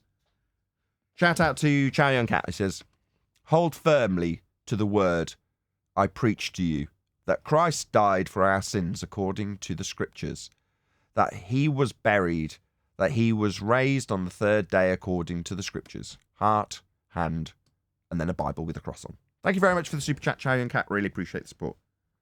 Can you grab us a pop, hun? Thanks. Right. Let's move on. Now, of course, this is also water tension, but crucially, why does it have that spherical shape? Why not rectangular? Or why is this taking place in a place that doesn't exist? I give this 0 credit because it's coming from a fake place. So why are we discussing the CGI renderings taking place on a soundstage here on Earth as though they're taking place in a second law of thermodynamics violation, Narnia, sky vacuum? None of this is real, Dan. Or a flat shape. Think about that flat side. No, I won't be thinking about things that take place in sky vacuums. This is a guy that calls himself a professor, for Pete's sake, and he can't even bring up an argument that brings any logic and value to it. It had plenty of value and logic, but you just can't grasp the argument as usual, matey. It's insane. Isn't that something? In your haste to mind... Like Eli just said, he didn't present one. Dan, he didn't present any rebuttal. Go on, I know you don't want to cover this. Flatsoid did a good bit on the actual rendering, showing the eye positions last night. But if you just, I know you don't want to cover it, but if you go back to that image where he's got the water droplet, just look in the background, and these flags hanging down. Now they're blurred out, but they're hanging. The flags hang in space, do they? Now, I know they spent a lot of money on the foreground to make that water droplet. All the CGI they've used for that, but they forgot that the flags they've hung up in the background are hanging.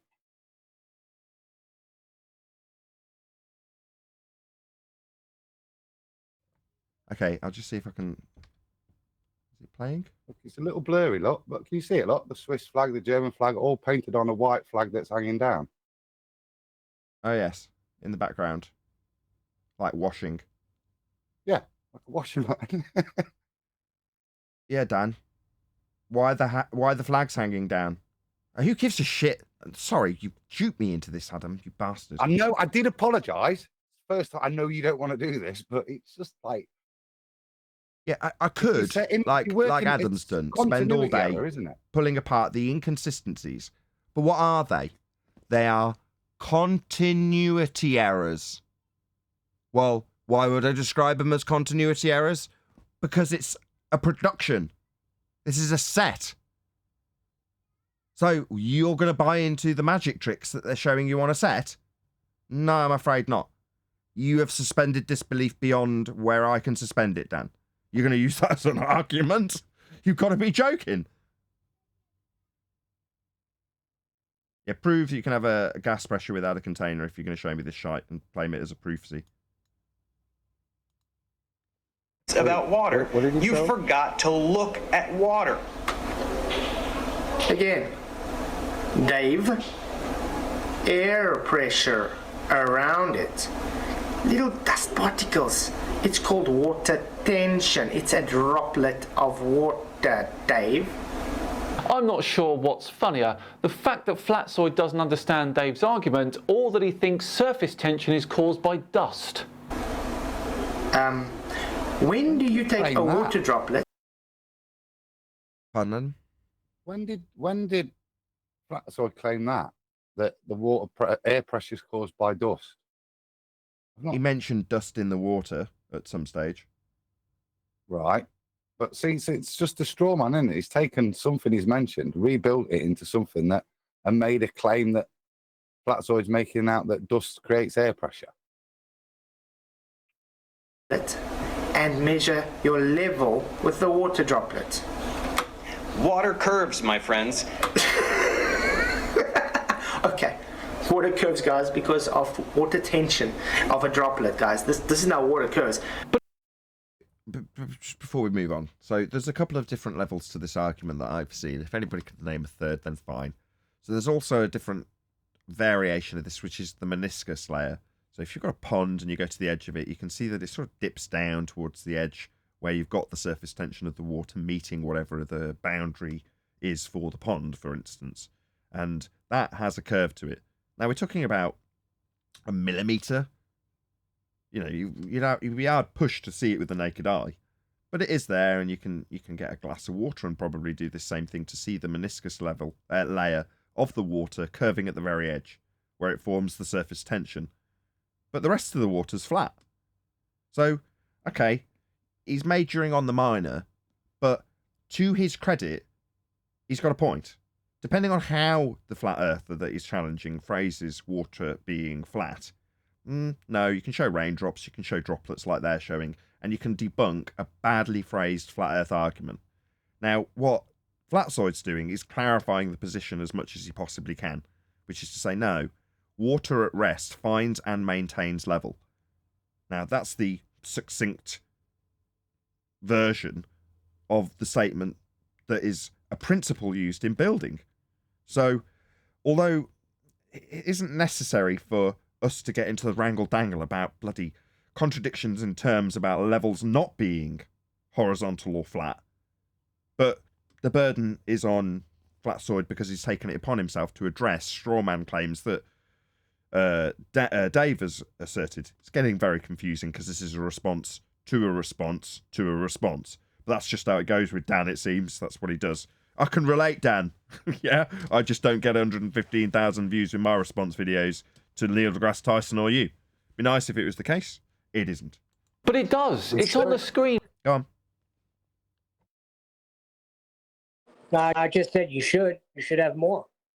Of course. Well, I mean, all he would really have to do is show that a body of water, such as an ocean, can actually conform to the outside of the sphere that he thinks he's on. So Well, he then he can can talk go about on- meniscus all he wants, but is the entire body of water doing that? I don't It think won't. so. It can't. And we were all taught this in third grade. I remember it very distinctly. Them teaching us how water level worked and then presenting a worksheet that showed a glass in various different orientations, and we were charged with drawing on the level of the water. Now, if you imagine a wine bottle, yeah? At the bottom, depending on the wine, it's sometimes got a piece that you put your finger in. Yeah?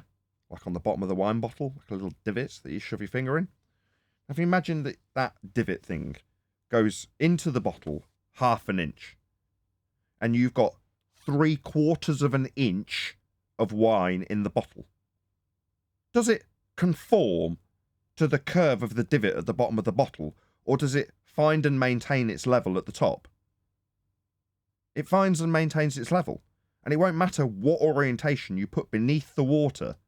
In other words, if there's a pond that's got what's it called, an island in the middle, yeah, and one day the pond, which is enormous, fills up too much. There's heavy rainfall, and it covers the island in the middle.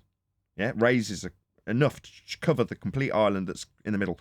Does it conform to the surface underneath the water, i.e. curving up to the island and back down again in the middle of the pond? Does it conform to that? No. What about if you made the pond absolutely enormous? We made it a lake and put an island in the middle of the lake. Does it ever conform to the ground beneath the pond, or is it always finding and maintaining level? Doesn't matter what the surface beneath is doing. Water's level. That's what it does. It finds and maintains level. It's a principle used in building. It doesn't matter how many times I say it. Raycon will support morons who assert otherwise, even though it's a principle used in building.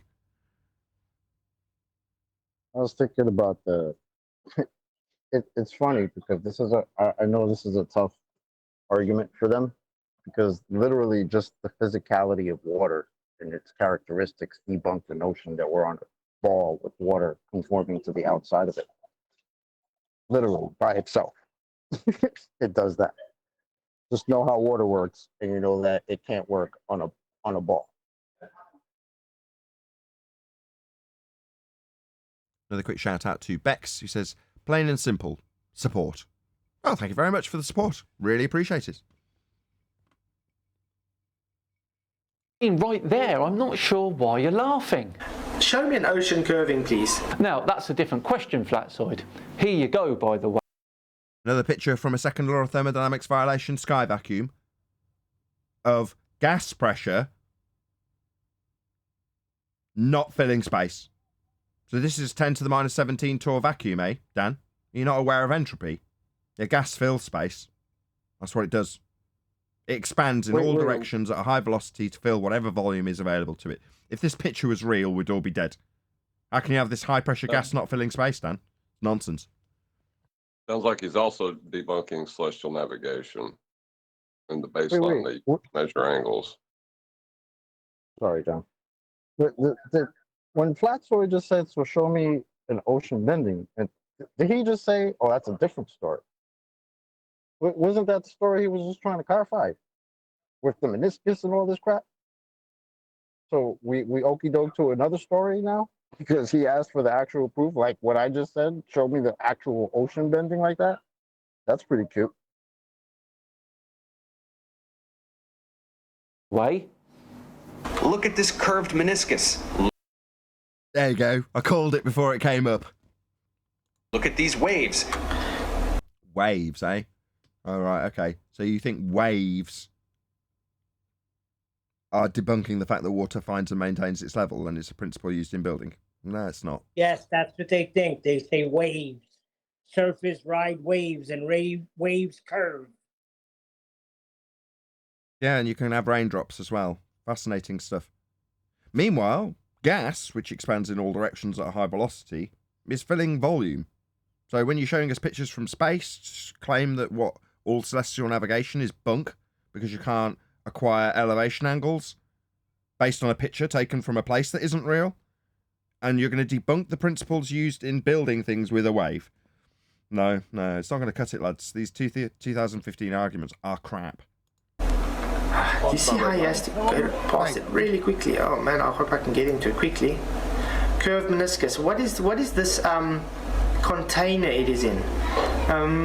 What is going on? Is it not having some tension on the sides, hence it seems to be curving? A meniscus is more to do with water's adhesion than surface tension alone, Flat. So we're going to attack the straw man, though. We're going to attack this meniscus in an inch of water. That's what we're going to attack, is it? So I'm happy to take that on. Go on then. You feel free. Well, what are we describing here? It's not just water. Water's a little special, which is why its meniscus is a bit more. But what's fundamentally being described here is the behavior of liquids, how liquids behave in containment. And when they have this containment, we get this meniscus. forming. So fundamentally, we're describing the properties of liquids here. Let's go and describe the fundamental properties of gases and what happens with them in containment. So the divergence you see is to just focus on that tiny little bit, that tiny little bend at the point of meeting with the containment.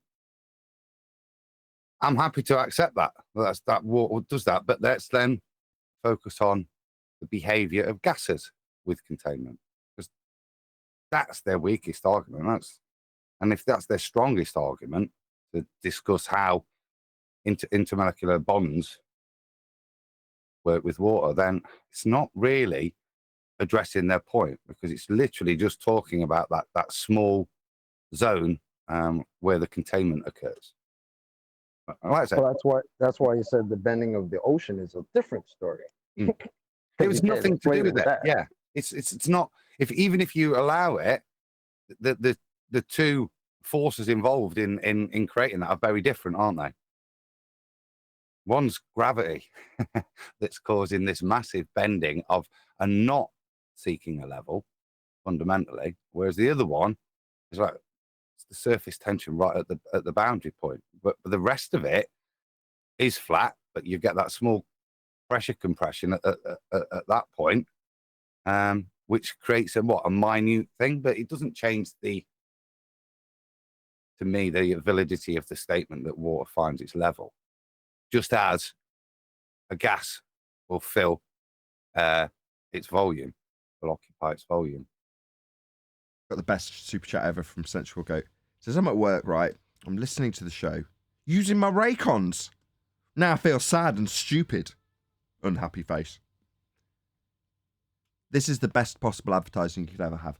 A whole show basically dedicated to your earbuds. Raycon are over the moon with this, I am sure. They're getting the best possible value out of their money they gave to SciManDan. Like always, none of it's coming my way. But maybe I should knock it on the head saying that people who own them are stupid. Or maybe not. Well, we'll see. He's listening to us. He's not listening to SciManDan, so he's already got more props. Yeah. On the other hand, you're probably right, Central. Go get yourself some Sonys. No, I'm only joking. Thanks for the super chat. Really appreciate the support.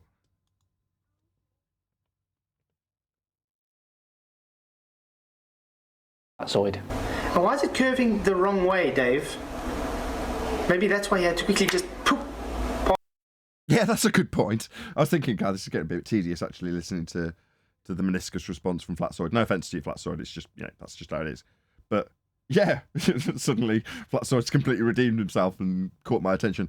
It's going the wrong way, isn't it? What's going on? Shouldn't it be curving down? Right?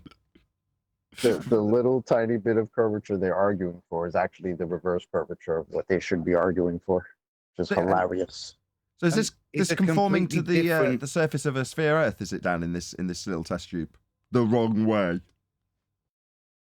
What is causing that curve that way is completely different to the claim of why we have bendy level.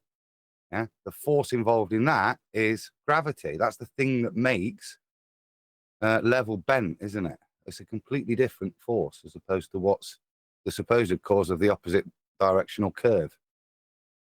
Point, Flatsoid. Even then, that's not true, because it's a bending geodesics in space-time, isn't it? Well, whatever they want to claim is its origin, they're saying that the reason that level is bent is because of gravity, fundamentally. However they want to describe gravity is up to them, but that's the causation for them having bendy level.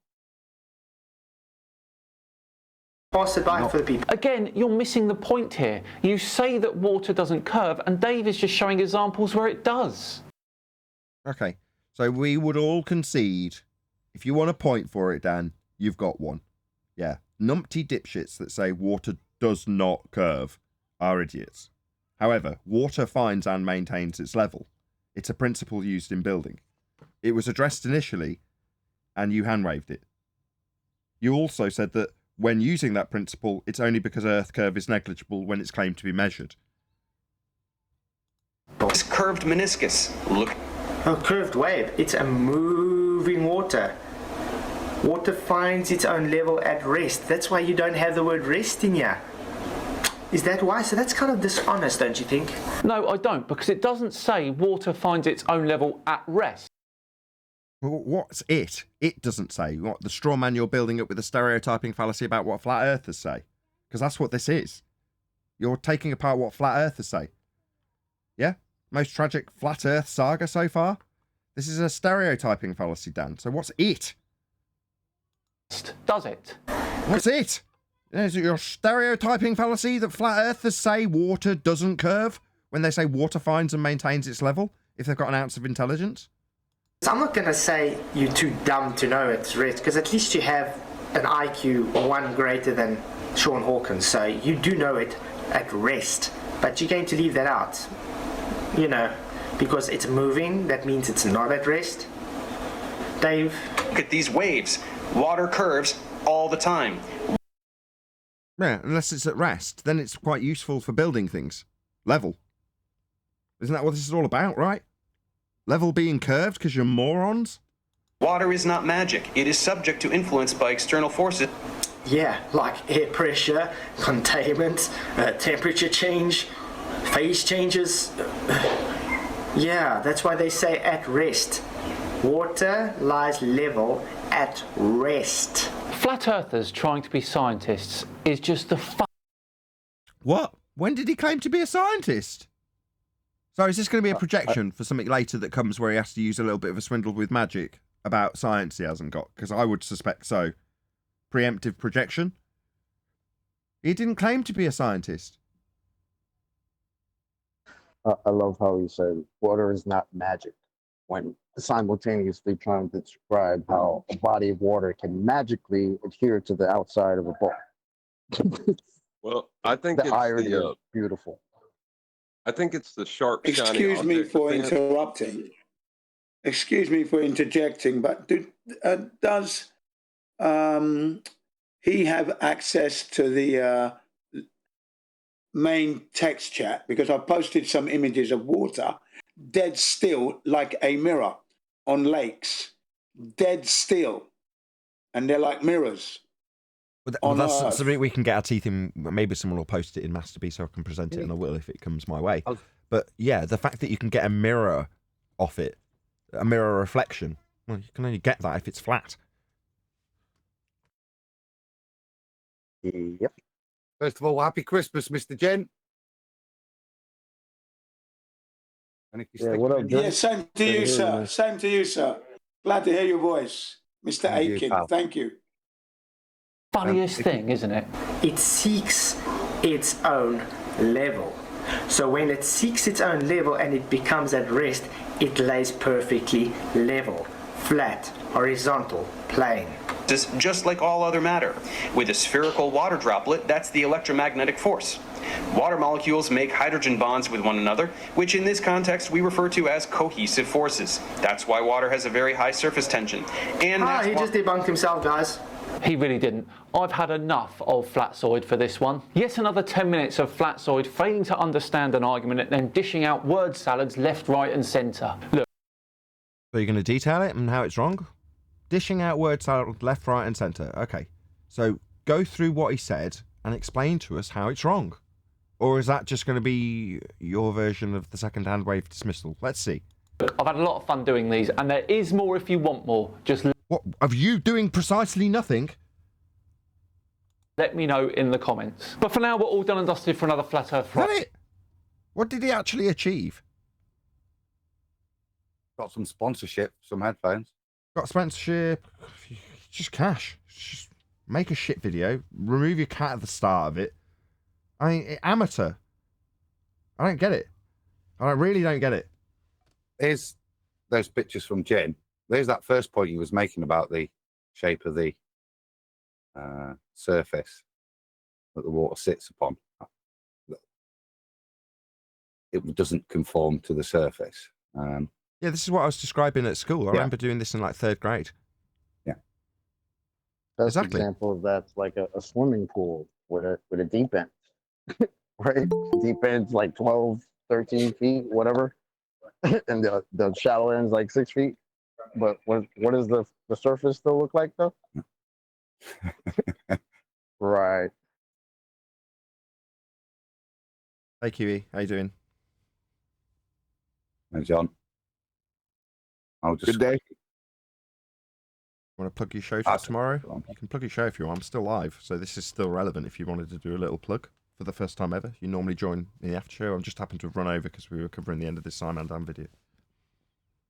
So you're going after low-hanging retards. Yeah. Well, that's challenging. No, not really. It wasn't. More frustrating. I like doing Neil deGrasse Tyson. I'll be honest, right? They're the ones that I enjoy doing because he's good with his rhetoric, Neil deGrasse Tyson, and he's careful with how he says things. So when he's got a tricky, like Coriolis, you find me a Neil deGrasse Tyson excerpt that you can explicitly cite as being incorrect, or when you're showing it to be correct, how it's easy to explain how Earth would be turning underneath to shorten flight times just based on one little snippet. You can't, because he's a really good wizard. Dan, what, 2 hand waves and 3 ad homs? That's what we got, along with an assertion that level can simultaneously curve. Like, absolutely asinine. Sponsored by Raycon. I think Dan's one of those people that I think he kind of counts on his audience being kind of stupid. So I remember what was it? It was one of those conferences or conventions a while ago, and I think it was it allegedly Dave or somebody challenged a couple of SciManDan fans, and they got destroyed. Yeah, it was on the street. Like, yeah, like they didn't know anything. It was just like pathetic. Yeah, Like, they'd and they were set up a wearing like stall SciManDan shirts or something. Yeah, they've gone Like, out. They're what? out doing the, pressing the flesh out on the street. And Dave, who's on screen now, was one of the guys out there. And Dan, rather than going down there like a complete coward, encouraged his audience to go down and challenge Dave. And Dave, who's a dyed-in-the-woods, full-on fledged, carded-up flat earther, knows his stuff, absolutely annihilated them. It was truly a humiliating experience for poor old SciManDan's fans, who he'd encouraged to go down. It's like, why aren't you going down there, Dan? To show Dave, who's out on the street prepared to put his money where his mouth is, go into public and say, here I am, I'm talking about the Earth being flat. Where are you, Mr. I won't debate? Oh, you'll send your audience down. What coward. Anyway, yeah. With that, I'll say if you are watching this on either Nathan Oakley 1980 or Nathan Oakley premiering streams, then stay tuned as there will be an after show to follow. Unfortunately, if you are watching this live, this is where we bid you farewell. Another massive thank you to all of you who smashed the super chat, liked, commented, shared, subscribed, joined as a member, and all that good stuff. I've been Nathan Oakley. Once again, stay tuned if you're watching on an after show, and I will see you all in the next video.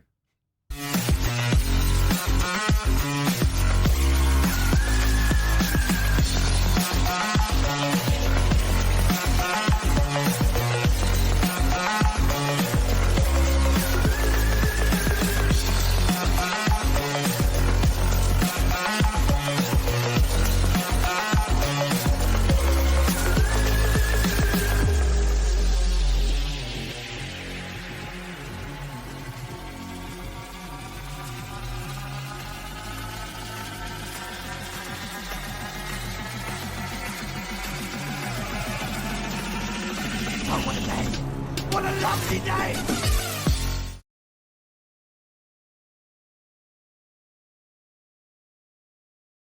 Like a hidden meaning, you cream of wheat. Do you know what I mean? It's What does that? I just missed it. I just caught the end of that. What was that? the last reaction one QE's been doing is Dave Farina, and he's called him cream of wheat, which is really great. I had to go and look it up. That was great. It's Farina is the wheat, so you cream Farina. I'm saying it still sounds like it's got another level of insult to it. That's next level stuff, man. Yeah. That's great. Speaking of Dave getting whipped, the Americans would get it. James Torres decided to create an entire series going through Dave's videos, debunking all his nonsense. Really? Yep. He said I had enough of this dickhead. It's on like Donkey Kong. That shouldn't be hard. I mean, geez, I mean, he went full foobar on us.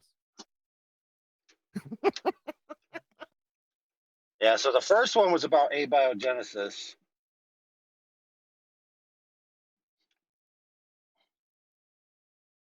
Yeah. Did you hear him go full foobar?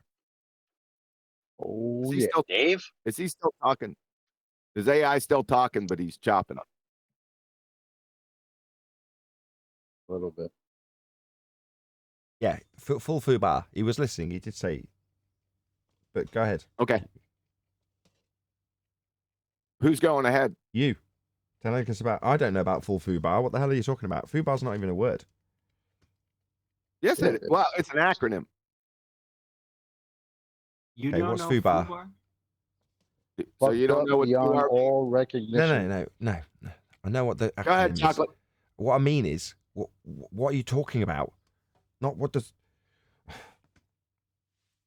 No, what does foobar mean? I know what Well- foobar means as an acronym, right? But what are you talking about? Okay. Well, Dave stuck in 2015 with Timmy Clown's argument. I think I first heard it from Timmy Clown when I first came out here. And it's the usual, the stars spinning in different directions in the northern versus southern hemisphere. Did you say the Star of Dave? No, I didn't say the star, Dave. All right. First, he said the celestial sphere's rotating. That's the first one. That was the first shot across the bow. And then he said the stars are rotating in different directions in the northern versus southern hemisphere. He actually did it. I mean, with his finger. Just total ball denier, isn't he? Total ball denier of his own mechanics. Blasphema! Maybe there's a different type of ball that some of these guys want to argue for, like a ball that's the northern hemisphere is spinning one way, or No. It's not spinning. His disclaimer was the stars are moving, and it's the celestial sphere that turns above us, which means the Earth's stationary by his own claims. Yeah, true. That was the first shot Not across spinning, the bow. it's moving in a straight line.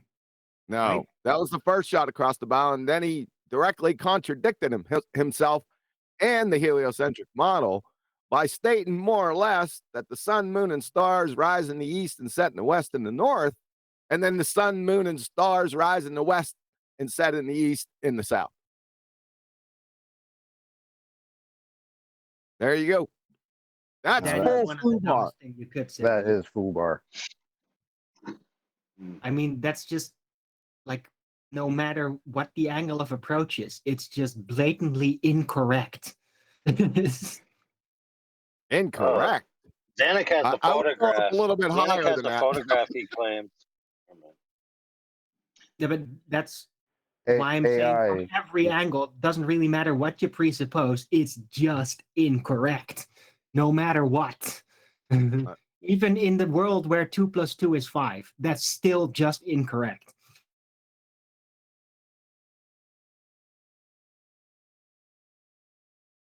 You know, say AI. If you were trying to speak before, you came in real choppy, bro.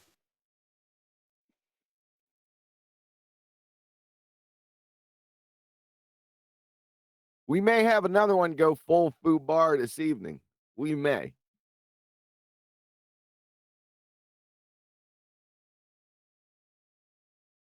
Who have you got lined up next then for the treatment? It should be football. Fucked up beyond all logic. Because then it has the ball in it.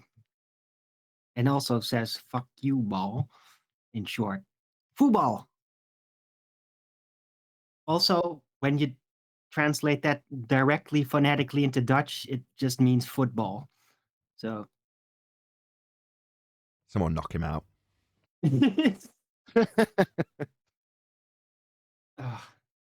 Sorry, I'm You're so late, saying, guys. mate, about the quality of what we're reviewing. And I kind of agree, like dealing with Tyson's a lot more, it's more fun to spot. There's no real spotting with people like Cream of Wheat and SciManDan. The reason I'm sorry, I'm chuckling on the mute button. I'm just gonna have to come off and laugh. Cream of wheat.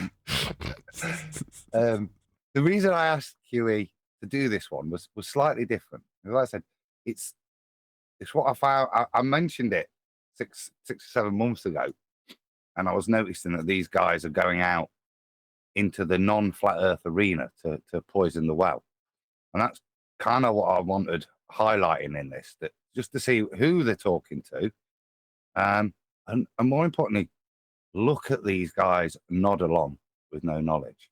But even though the well's being poisoned, it does seem quite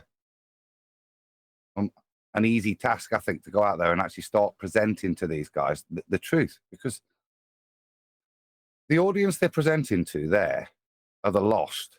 This guy's channel is an ex-fundamentalist Christian, who's had a journey in life, but he's abandoned all religion. He spends most of his time now proving that the Bible is incorrect. And he holds science up as a kind of new philosophy for life. But as you can see this, and it's quite apparent to me, look at it. I watch these guys a lot because they have real top scholars on that will go through doing their scholarly work. This is how I came across it. So it's just, proper academics just talking geeky about their paper and reviewing the epistle of whatever, you know what I mean? So they go through this, so they're really interesting channels like this, but it's very interesting to see this guy's viewpoint, what he holds up as his new worldview. And this is the point. He's obviously troubled. He's gone out there for his channel to get Dave, Cream of Wheat Farina, to explain to him why he can stop worrying about the earth being flat, why he can put it to one side. And that's the nuance on why I asked QE to kind of look at that, because these people are floundering still. And what they've asked for a life ring to keep themselves on the ball, and Cream of Wheat's turned up. That's a problem, because you're getting the morons as the lifeline. I mean, how long do you think that thread will keep taut? Not very long, I would suggest. How long does it take to see through someone like Dave as a moron? Less than that pause. What I'm saying is, like we used to describe, they came to us to say, if I can challenge you and show that you're an idiot, then my globe still exists. Just pain relief. Well, I would suggest that level of pain relief is not even as good as coming here and calling us idiots for half an hour, like they used to. Well, getting Dave to prop up your worldview, I mean, that's literally what it is. Oh, right, you got a crack in your fundamental worldview. Get Dave over. Yeah, he'll jingle over that crap, your won't face he? to distract you. He'll jingle that keys, right? Well, look at what he's papering over with, Arwen. As QE's described, we've got that, as far as we're aware, in the globe model in the southern hemisphere, the stars rotate in the opposite direction to in the northern hemisphere. How long is that going to run round Derek's head after he's had the show? How satisfying is that answer? His own brain's going to start to chuck. No, that don't make sense. You know what I mean? But that's the thing that's giving the cog this appeasement. Well, if you don't have that response while it's happening, it's probably going to take a very long time for that actually sinks in, right? If you don't have that response immediately, you got a problem. No, they've got them there to affirm their biases in the first place. That's why they're there. But that in itself suggests that they needed them reaffirming, which means that they're looking for pain relief that's going to be short-lived, and they'll start querying it again, tossing and turning, quibbling in their own mind about whether or not it could be real and how terrible the world would be if they found out it was all deception. The conspiracy cats interview with Haunted House. That's what they're all going through.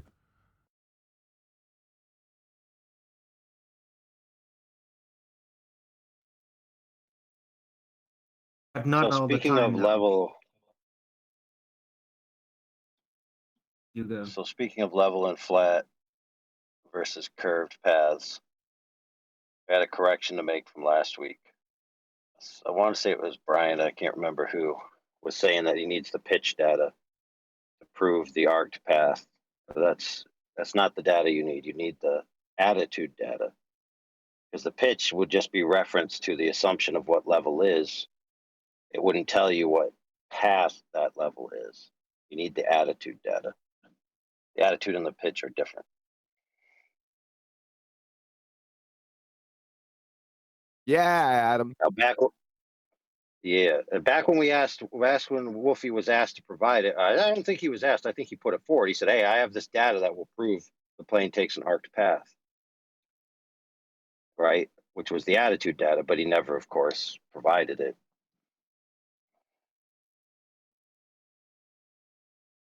Attitude would allow you to plot vector, wouldn't it? But the pitch is just as important. You can demonstrate the same point if the pitch is never corrected. I knew it was just a matter of time before he spoke up. That's why I said, "Go get him, Adam." But that would be even better. The pitch All is of that data reference would to be what fantastic. level is. Don't worry, AI. You're absolutely correct. Go ahead, let Adam go. Okay. No, I agree. But I'm just saying that the pitch would still have influence. But all of that data would be fantastic, wouldn't it? That was the whole On purpose other of me. models, once you set an altitude and set your pitch, the machines that are recording it are both going to be the same. They're both going to give you the same result. Only the attitude information is going to give you a differential.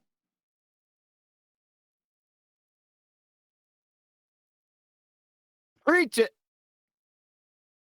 The attitude is in reference to level, right? So it would tell you whether the level itself that you're referencing is changing. The pitch data would only tell you reference to level, and level would be assumed to be level in both models. No, there's no extra information. Like you wouldn't be shifting your ailerons or any of your machinery or anything whatsoever, according to their view. Both flat Earth models.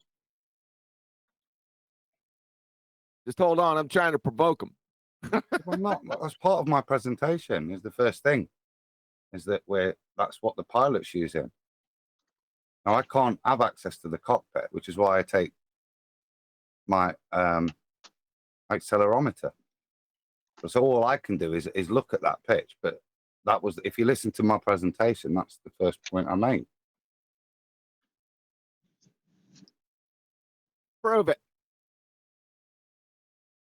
Yeah, go to Flatzoids, shout out Flatzoid, and listen to the presentation.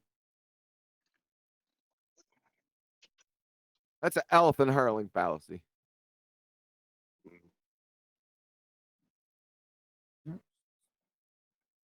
Good to know.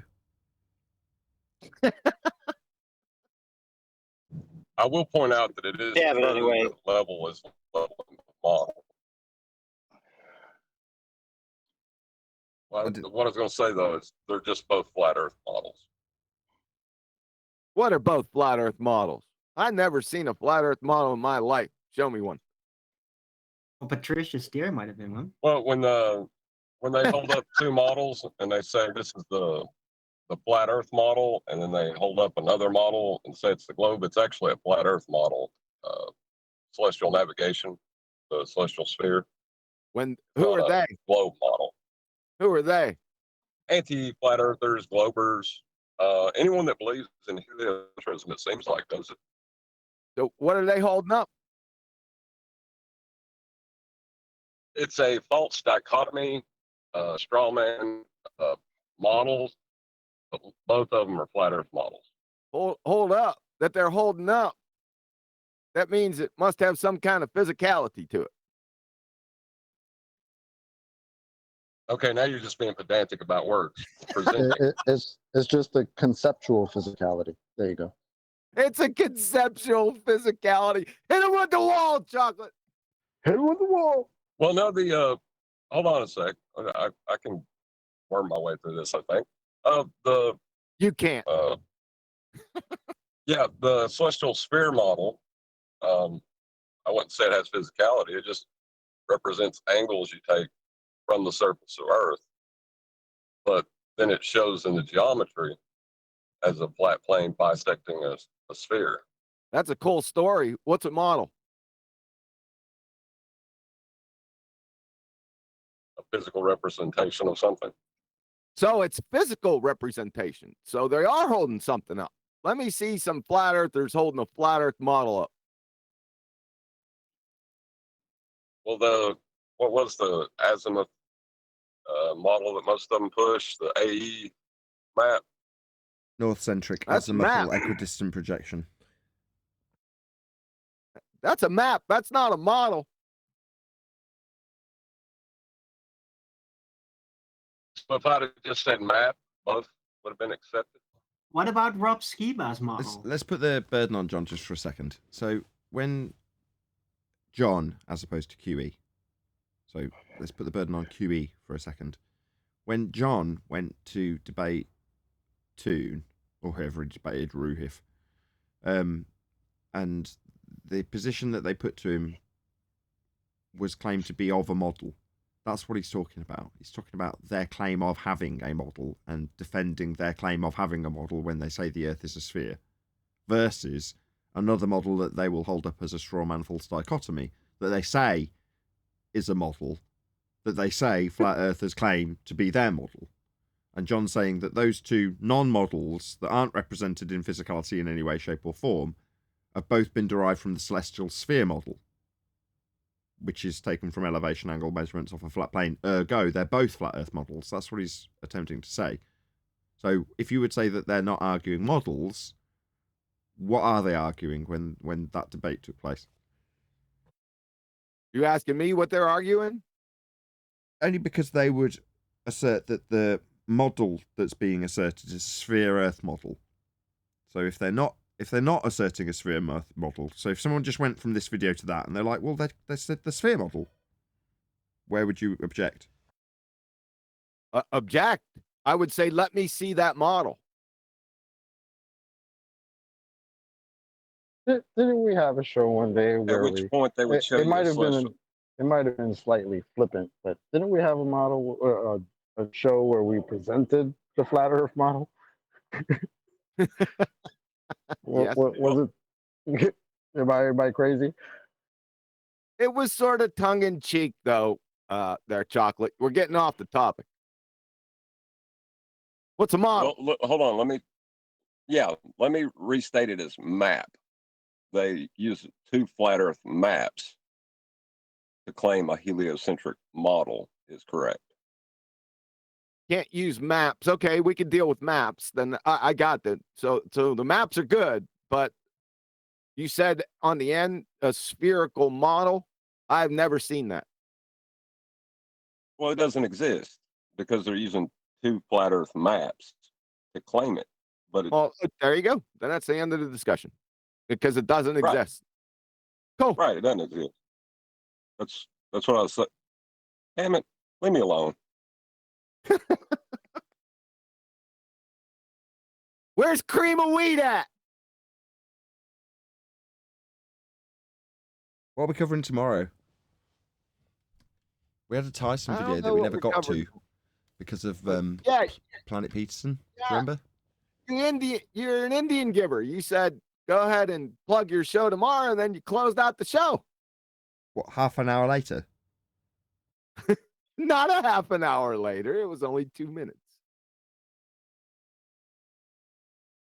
You didn't plug your show. You didn't give me a chance. You closed it out too fast. No, I didn't. You had ample chance. Go live again so I can plug my show. No, I'm good. There was a point because you did round out. I was going to make a point on that show, and the only real pertinent thing I think is they're so desperate for scraps, right? That we do have to watch our words, even with something as simple as that. It's not a bad cautionary tale to demonstrate what they'll try and pick up on, because it was very pathetic. At rest is all it required, but they were happy to try and pick some meat on that bone, as if. So just cautionary, just to be making a claim, word it exact, which is a repetition of previous warnings, but that's a good example of how desperate they'll get to me. It's a good point, Adam. Yeah, I'd like to see that meniscus or reverse meniscus levels. I'd like them to explain what those are. Hold on a second. With a puddle, with a pond, with a small lake, with one of the Great Lakes, with an ocean, we want to see those menisci reverse and otherwise. I'd like to see that one time. Can anyone show me that? Actually, meniscus is.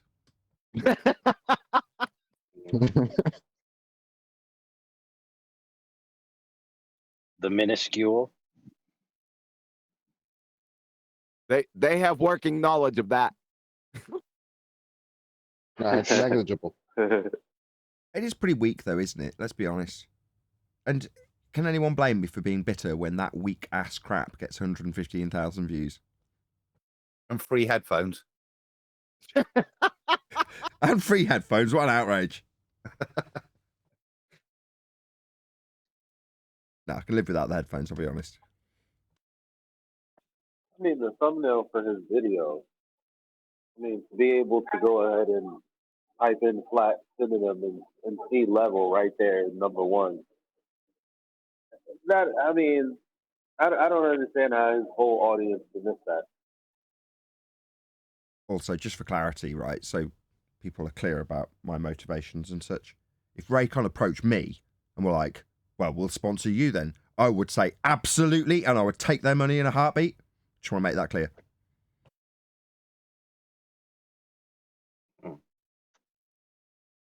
I would shill for Raycon. I wouldn't fault you if you took money from SpaceX, mate. Sponsored by SpaceX. Yeah, this has been the money. So the sky's not a vacuum, Fundy. Right, I'm just going to interrupt this debate just to give you a word from our sponsor.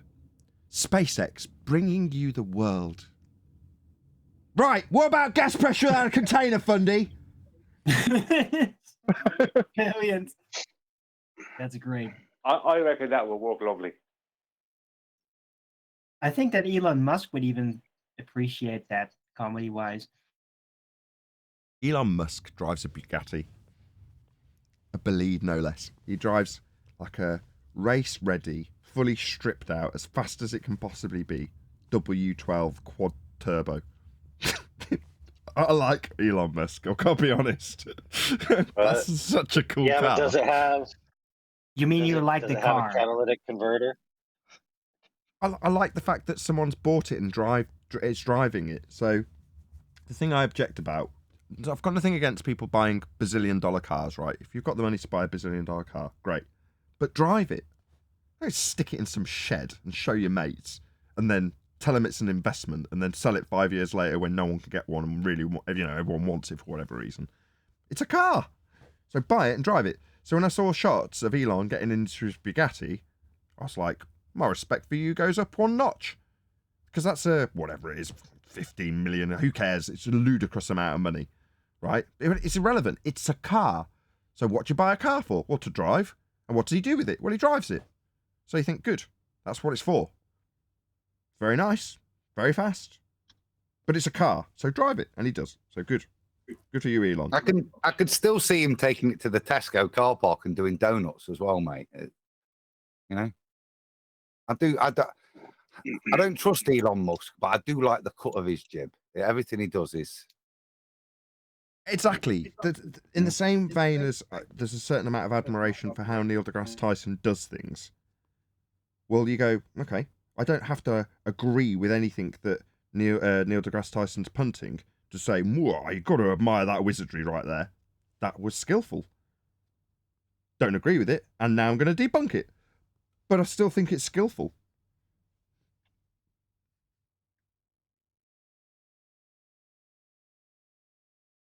I'm going to post you a picture of the car. I agree with that. but still, you know, does Elon Musk really have all those skills, or is it highly overblown? I mean, the guy has trouble even speaking sometimes. Does it matter? So, yeah. Right, I've just put it up on screen. I've sent it in. What is it? Masturbators. So that's the car that Musk drives. I tell you something. That's a work of art.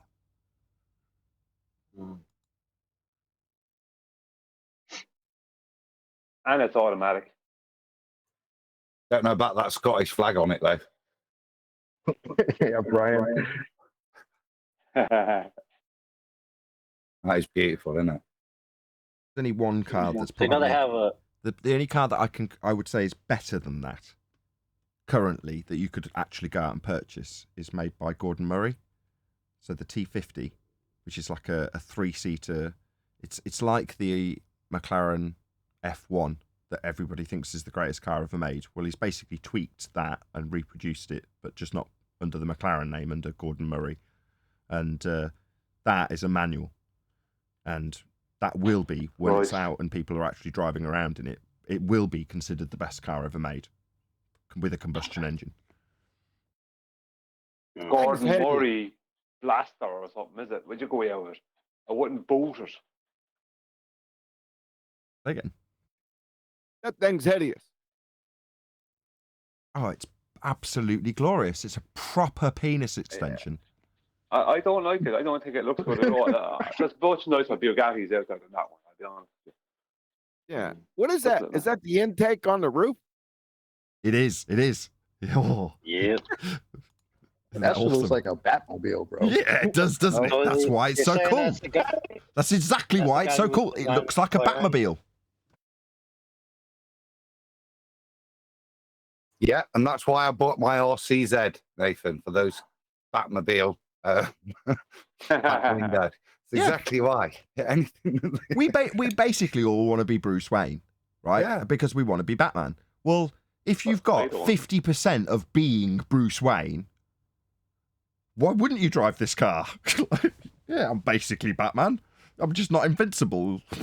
Maybe he is for all I know. Batman's Batman's a wuss. I never wanted to be Batman. I wanted to be Spider-Man. Spider-Man? Yeah, most kids do. Oh, yeah. That's because when you're Batman a teenager... has no powers. Spider-Man is a boy. I wanted to be General Zod. Spider-Man is a boy, a teenager. He always is. You want to be a teenager? Kneel before Zod. Yeah. You will kneel before Zod. Kneel before Zod. Yeah, it's a great voice. So what Adam's just put on screen is the T50. Kneel. So this is undoubtedly my favourite car ever. And it's basically new. So this is a fan car. By that I mean there's a fan on the back of it to create downforce. So it's got like these Venturi tunnels, I think they call them. These massively over-raked diffusers that work only because the fan works. So because they're at such a steep angle, if you just drove, they wouldn't generate any downforce. So they have this complex fan system to physically suck air through these channels to give more downforce. So it's a literal fan car, as was the McLaren F1. It's just most people don't realise the McLaren F1 was also a fan car. But there we go. So this is a fan on the back of it. So it's got a normal V12. Yeah. I say normal, it's anything but. It's very, very custom. But just you notice, Nathan, they didn't do that fan in brown. No, not like a Noctua. I prefer some of the really good sports cars, the newer ones are nice, but I prefer some of the more classic cars. And I would prefer maybe not in price. If I had that choice of the money, I'd take the money for that car. But I would prefer like an F250, a really good F250. They're with a really good suspension and all that, big wheels. That way you drive over any speed bump and you don't put the track in it. A truck? Yeah, truck. You can do stuff with it. Oh God! What? We're looking at a Gordon Murray car. You're talking about trucks. Well, there's some nice old Jaguars that are nice too, and some really nice old muscle cars and stuff.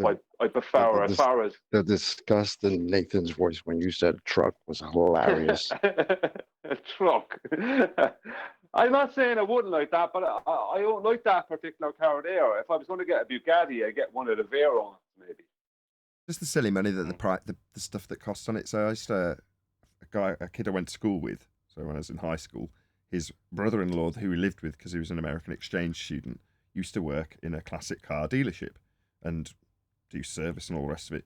And he used to sell Austin Healey's and Jaguar XK120s and things like that. If you know what those cars are, great. If you don't worry about it. But I was in the back of one of his cars, I can't remember which, and there was a box with all this stuff in. Now what he'd do is he'd go to all these car fairs and just buy bulk loads of stuff in the hope that he'd find various bits that he needed to sell. Anyway, I went rooting through this box, and he was like, most of it's junk because it's not Jaguar. I was like, okay, so I went through the box and found a Jaguar gasket. It's only about 3 inches long, a couple of holes in it. Don't know what it was for. I was like, okay, this has got Jaguar on it. And this is what he's driving. And he's like, what is it? So I pushed it through to him, and he took it off me, and he looks at it. I was like, oh, yeah. He puts it on the seat next to him. I was like, well, what is it? And he's like, it's a gasket. I was like, what's it worth? He goes, he picks it back up off the seat next to him and goes, well, I don't know. If you really needed it, £300. And then he tore it up, chucked it on the seat next to him. In other words, it's only worth £300 because somebody desperately needs that. But in a box full of shit, it's worth nothing. It's just about whether or not somebody's got £300 to spend on it and they've got an XK120 that needs it. That's all that's relevant. And the same applies to things like Gordon Murray's cars. You know, he'll flog the fact that he can provide service for them, but in, 5 years, 10 years, whatever, how are you going to get parts for a, one of 50 car? It's just nigh on impossible. Therefore, the parts become horrendously and astronomically expensive. The same goes for almost anything that's not an F250, because the parts aren't easy to get. And even on an Audi or even a Beamer in America, it's like, from what I understand, an absolute nightmare just to get a car serviced. Because the parts are super rare, apparently, for Beamers in the States. It's like, aren't there thousands of the things? But apparently not. It's still hard to get hold of German parts if you're an American.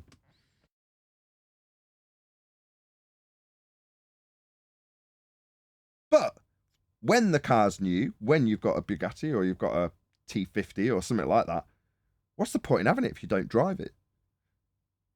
And burn it around the streets, what's the point? Absolutely. What's the I like Jay Leno, for instance, has a whole garage of all these brilliant cars, and he brings them out the odd time. Just buy one and drive it into the ground, and then sell it off to someone and buy another one.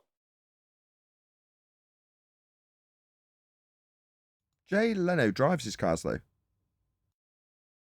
But he brings them out for a spin. On nice roads. There's always the answer is because it's a collection for them. I was just gonna say that. It's like I was told, well, I bought this watch for $63,000, and people go, oh, why would you do that? And he says, well, it takes me about a day to make $75,000 as an investment.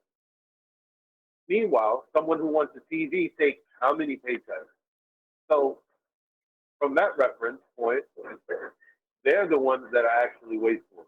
So, for someone who makes as much money as Jay Leno does, he can afford to buy little toy trinkets that we would rather, burn to the ground. Oh yeah, you're correct. The ratio of finances to toys. Didn't he recently get burned up? Say again. Jay Leno. AI. In his garage. What about it? Didn't he just get burned up? He got burned in there, didn't he? Did he? Yeah. Death? Oh, I didn't know that.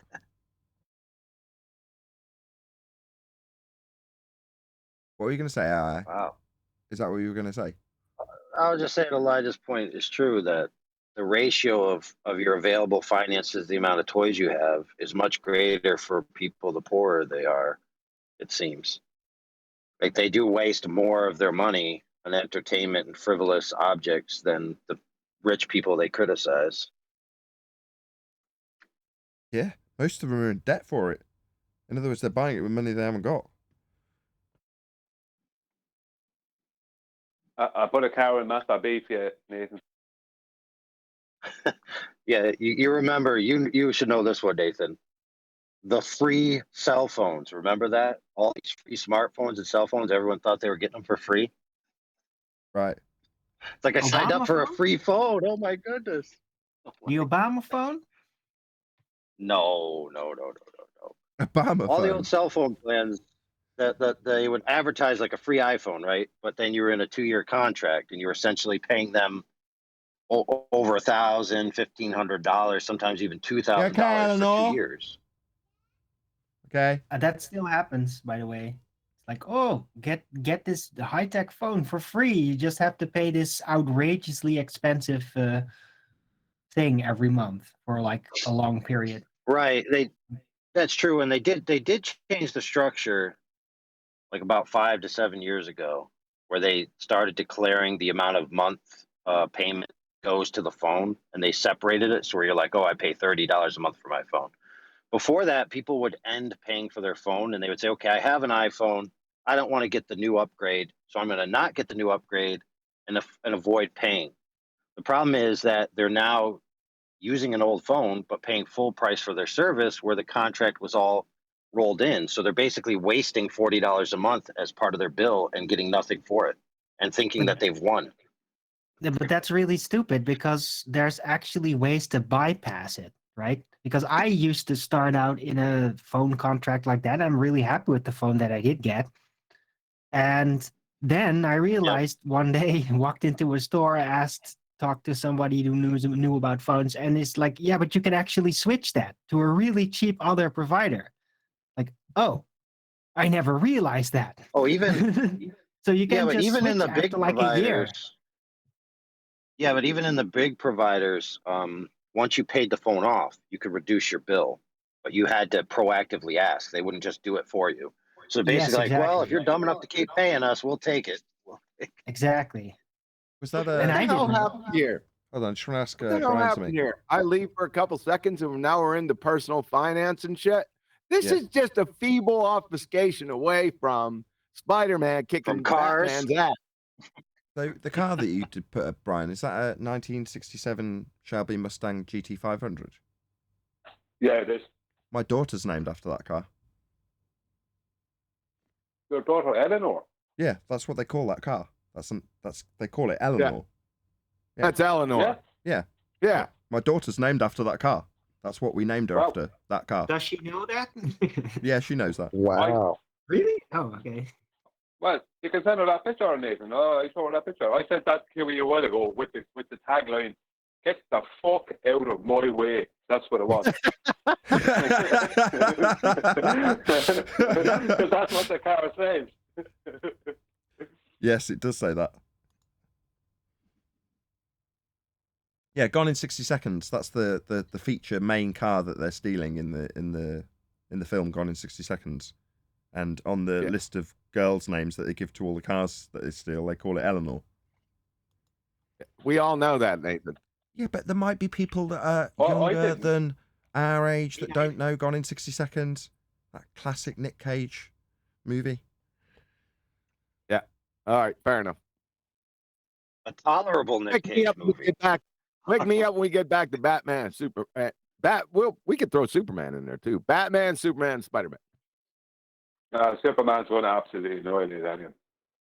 The other two are human beings. Superman is like, Yes. Let's Superman's calm greatest down, struggle is 'cause, holding back. I mean, that's Superman's greatest Stop struggle. saying, is it? Holding back. let's calm down because Batman took out the Man of Steel. Let's Right. right, yeah. Yeah, he did. Don't He even fires like get me a started, bro. whatever it is. What's his kryptonite? He fires like a kryptonite arrow at him, and he catches it. Superman does, and then it poofs the green smoke into his face, and then Batman kicks his ass. Yep. Batman has a contingency for every hero. Ain't a joke. What about Spider-Man? Now, Yeah. see, this is a hard one for me because I love Spider-Man too. So No, but The only basically, reason we love didn't Spider-Man is Batman because just sort of didn't Batman just sort of adapt Spider-Man, adopt him? I mean, that's what happened in these movies. No, And then Batman no, that's dies Iron or Man. something. But in that and then- movie, That's Iron Man. no. Oh, Iron Man. Oh, Hey. sorry, guys. Sorry, yeah. in that movie, Hey, Batman hey. only went on to accomplish that because Clark didn't kill him, and he told him that he wouldn't kill him. Hey, y'all know what would be the greatest octagon UFC fight of superheroes? Go on. If it was in the cage, it'd be Superman, Hulk, Black Adam, and Thor. Why? Thor's a And have wuss. them. Get Spider-Man in there. Thor? You Did you think say he's a wuss? He's you a think- god. You think Thor's a wuss? Demigod, but yeah. I like how the Marvel Hulk made is it. going to win that outright. He's joking me. I You think think the Hulk I think will you'll win? find Ant-Man, dude. I'm not going to stop the that. Hulk is Ant-Man will defeat them all. no, Will the Hulk shrink, is get in basically their heads indestructible. literally, and then The Hulk's basically indestructible. Hulk is. Yeah. But If you is he were though? Yo, Hulk. Yes. Don't you know? Like I like the way they did it in one movie. How they really reenacted his real strength. The more you strike him or hurt him, he gets larger. Yeah, well, He got larger and Kakarot larger. in there. Throw Kakarot in there. See what happens. Who's that? Eli. Oh, bro. Throw who?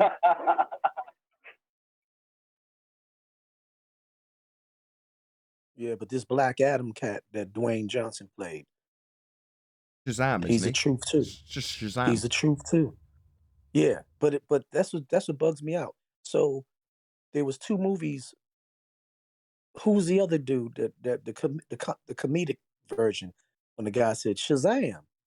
Wasn't that? I mean, with this lightning on his chest. That's what I'm lost with. That's what threw me off. Yeah, there was a big contradiction there. Being Peter Parker, the Spider-Man, he's just kind of a nerd. Hey, what the hell is he going to do?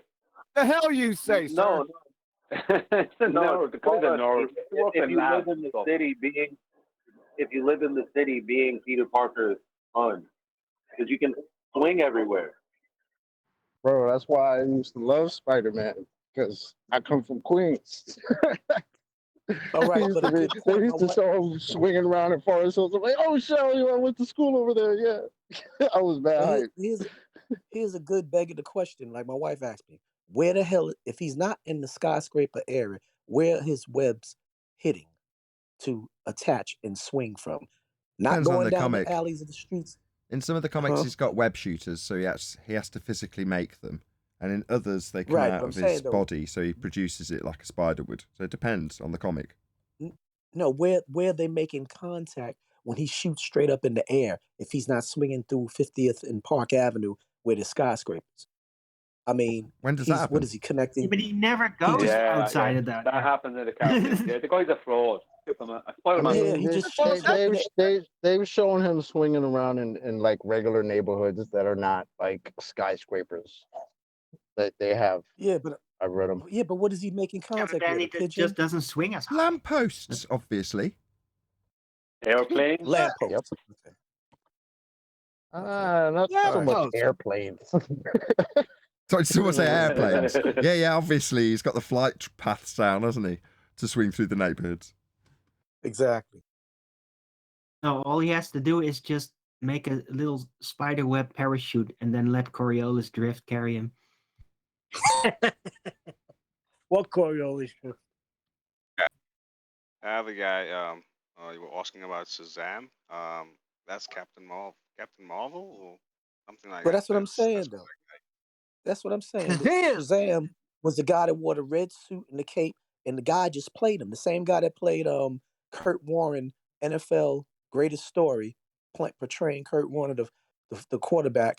You know, the great story of him coming out of shopping, just being a aisle stalker, and playing for the St. Louis Rams. Same guy that played that role played Shazam recently, and it was like a spoof, almost like a more of a comedic version of. And the guy wore a red suit with a gold cape, and he had the gold lightning bolt on his chest, and he would say Shazam.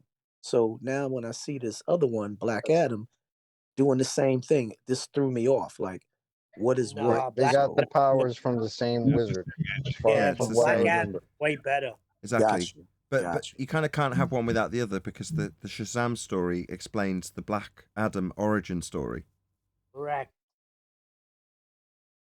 Got you. Wasn't Cool there thing supposed to is, be a But it's a movie good about movie, Shazam? Black Adam. Shazam sucked. I Well, like and you Shazam. said I thought it was good. Shazam was kind of like a parody. But Shazam is a Yeah. kid, right? So his comic has always been kind of like he's just a adult kid running around with superpowers because he's actually a kid.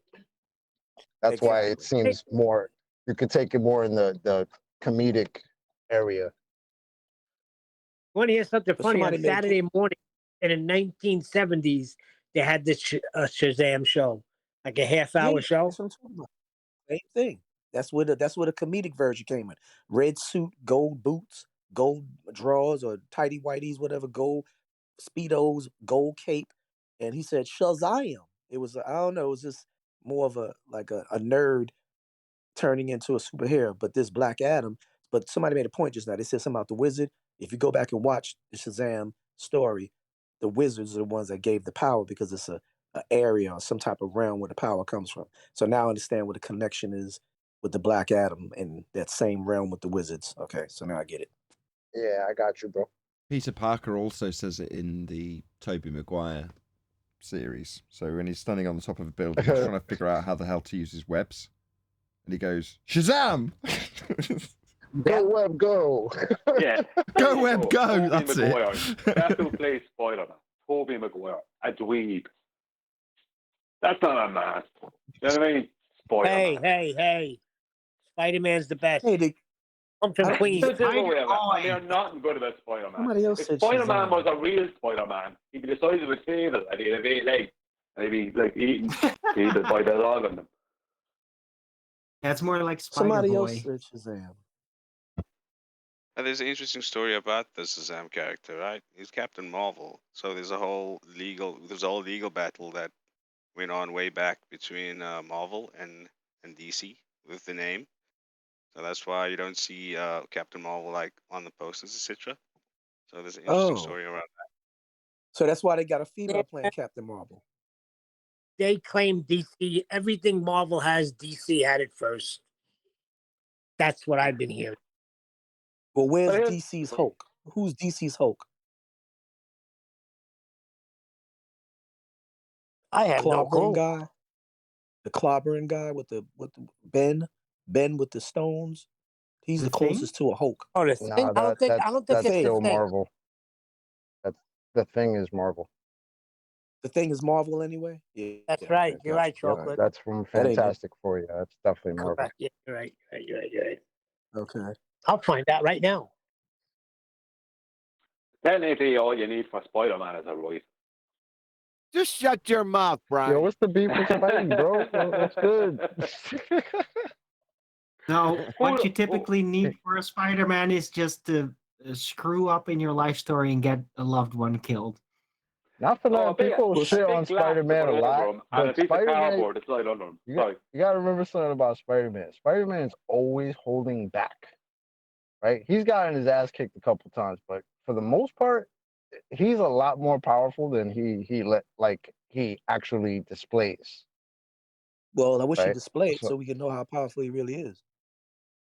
Yeah, like I was just rereading another comic just the other day with him kicking the shit out of Kingpin, which was hilarious. But like people shit on him, but he's a sick motherfucker. I love Spider-Man. Well, who'd win then? Spider-Man or Knight Rider? Knight Rider, obviously. He's got Is Knight Rider the guy with the skeleton face? Unless, hold on. Cage? Does Kit have a manual transmission in this example? If so, He Spider-Man does would it. Oh, that Knight Rider. Oh my. Who's more powerful? The guy from Castle Grayskull? What's his name again? He-Man. He-Man. He-Man. He's pretty powerful. He's all right. He-Man versus who? I still like But he's Skeletor just more. really strong. It depends. If he was here, would he still have the power of Grayskull? Nah. Just be a guy. Yes. He could use the sword outside of Eternia. Yeah, he does in the movie with Dolph Lundgren. Uses it here. Oh my God! Please don't remind me of that He'd be movie. walking down on the dock. I wanted to forget that movie, Adam. Yeah. Jesus, That man. never happened. It never had one movie. What? You're right, so Darwin. Yes, it did. Look.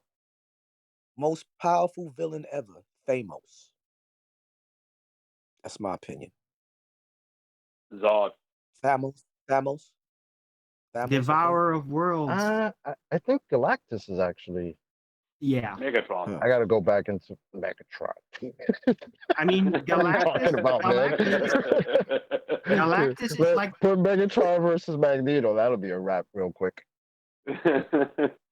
But Galactus of the superhero universe is like what Unicron is in the Transformers universe. Series. Yeah, Unicron. It's probably ripped from that.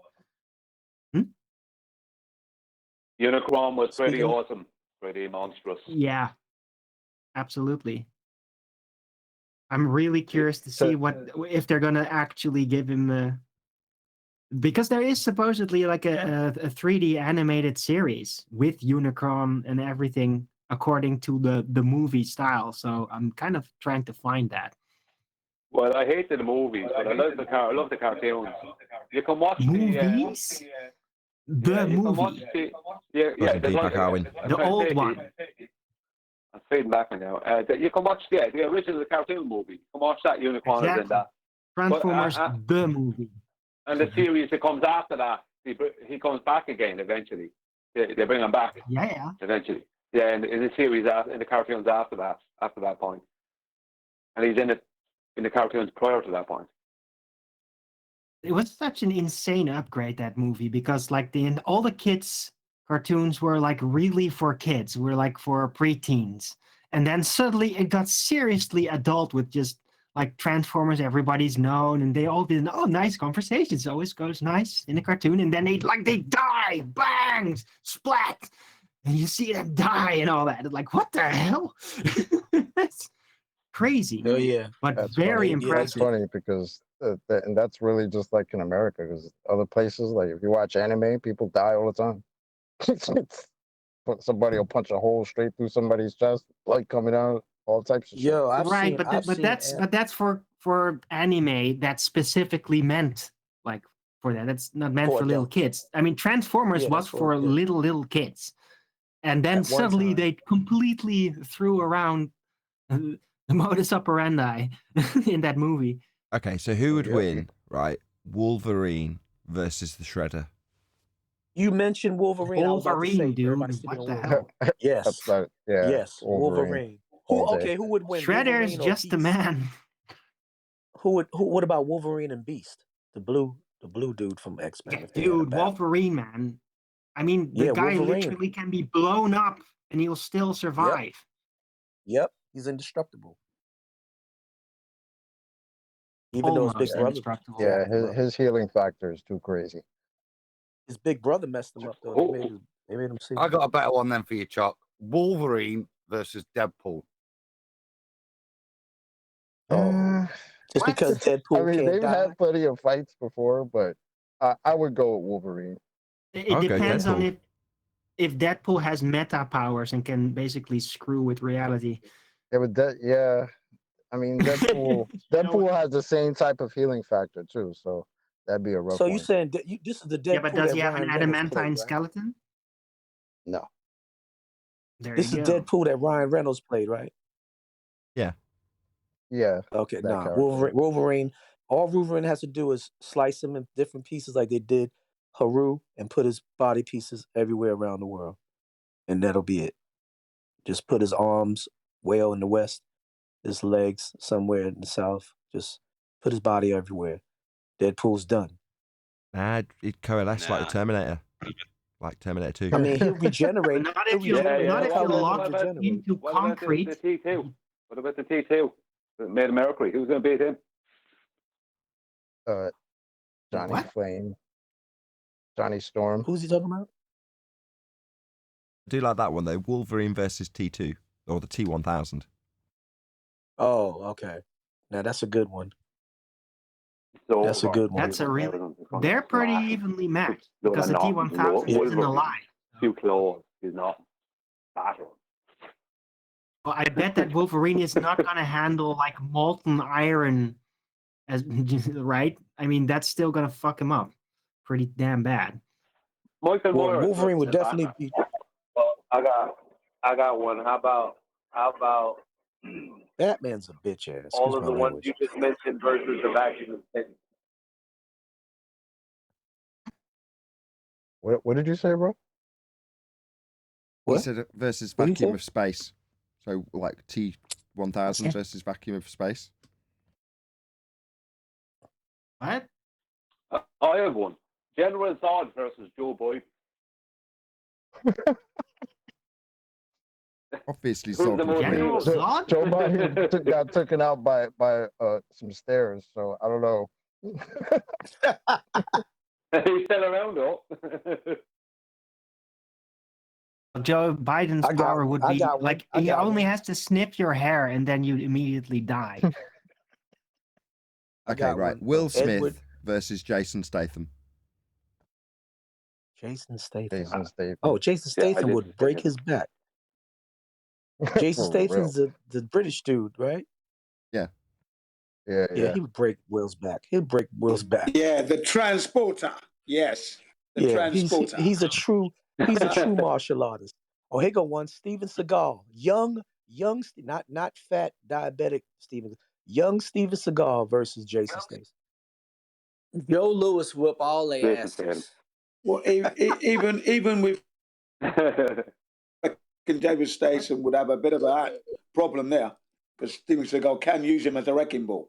But anyway, if you look in the main text or text chat, put some pictures of me when I was Spider-Man. There you go. Look, Jin, Spider-Man. Have a good look. I don't want to see those. Oh Okay. shit, Spider Jin. Yeah. Spider Yeah, Jin. there you go, Jin, Spider-Man. Was this For the was this Halloween at the event. mall? What you get with Halloween your at the loved mall. one is your business. We don't want to know. A Halloween event. Oh, I know this was at the mall in front of a GameStop. Okay, Halloween. Several years for the kids at the kindergarten and that. Jin and Spider-Man over the years. What about Santa Claus? Has versus anybody Hulk? looked at them? Or because I just want to know, is it one of those things you shouldn't look at because I'll never be able to forget it? Or Spider-Man shouldn't be wearing suspenders. This is wrong. that's what I'm worried. He got the red sneakers on too and shit. That's cool. Nikes. All right, I got one. Go on. I got one. Thor versus Austin Powers. Boo. Who was the first one? Austin Powers. What was the first name you said? Thor. Thor, like Thor, the god of thunder? Yeah. Versus Austin Thor Powers. versus Austin Powers. Where did you get Can that Thor, one from? well, can Thor Jeez. travel through time? Can Thor achieve time travel? Mole. Thor? Moly.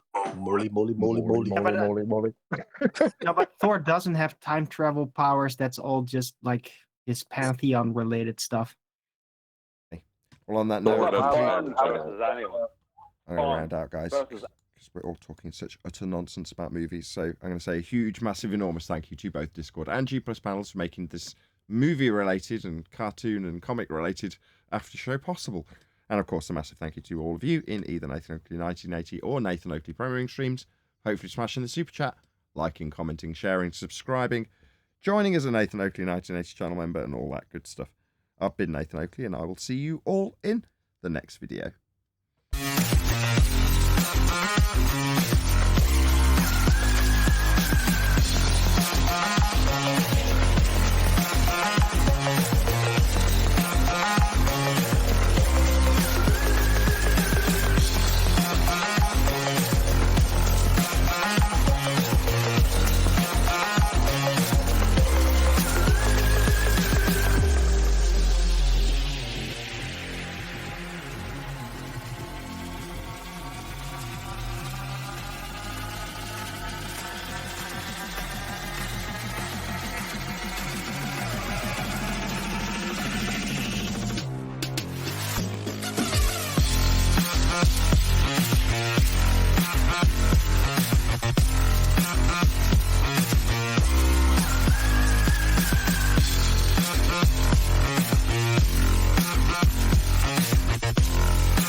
what a day!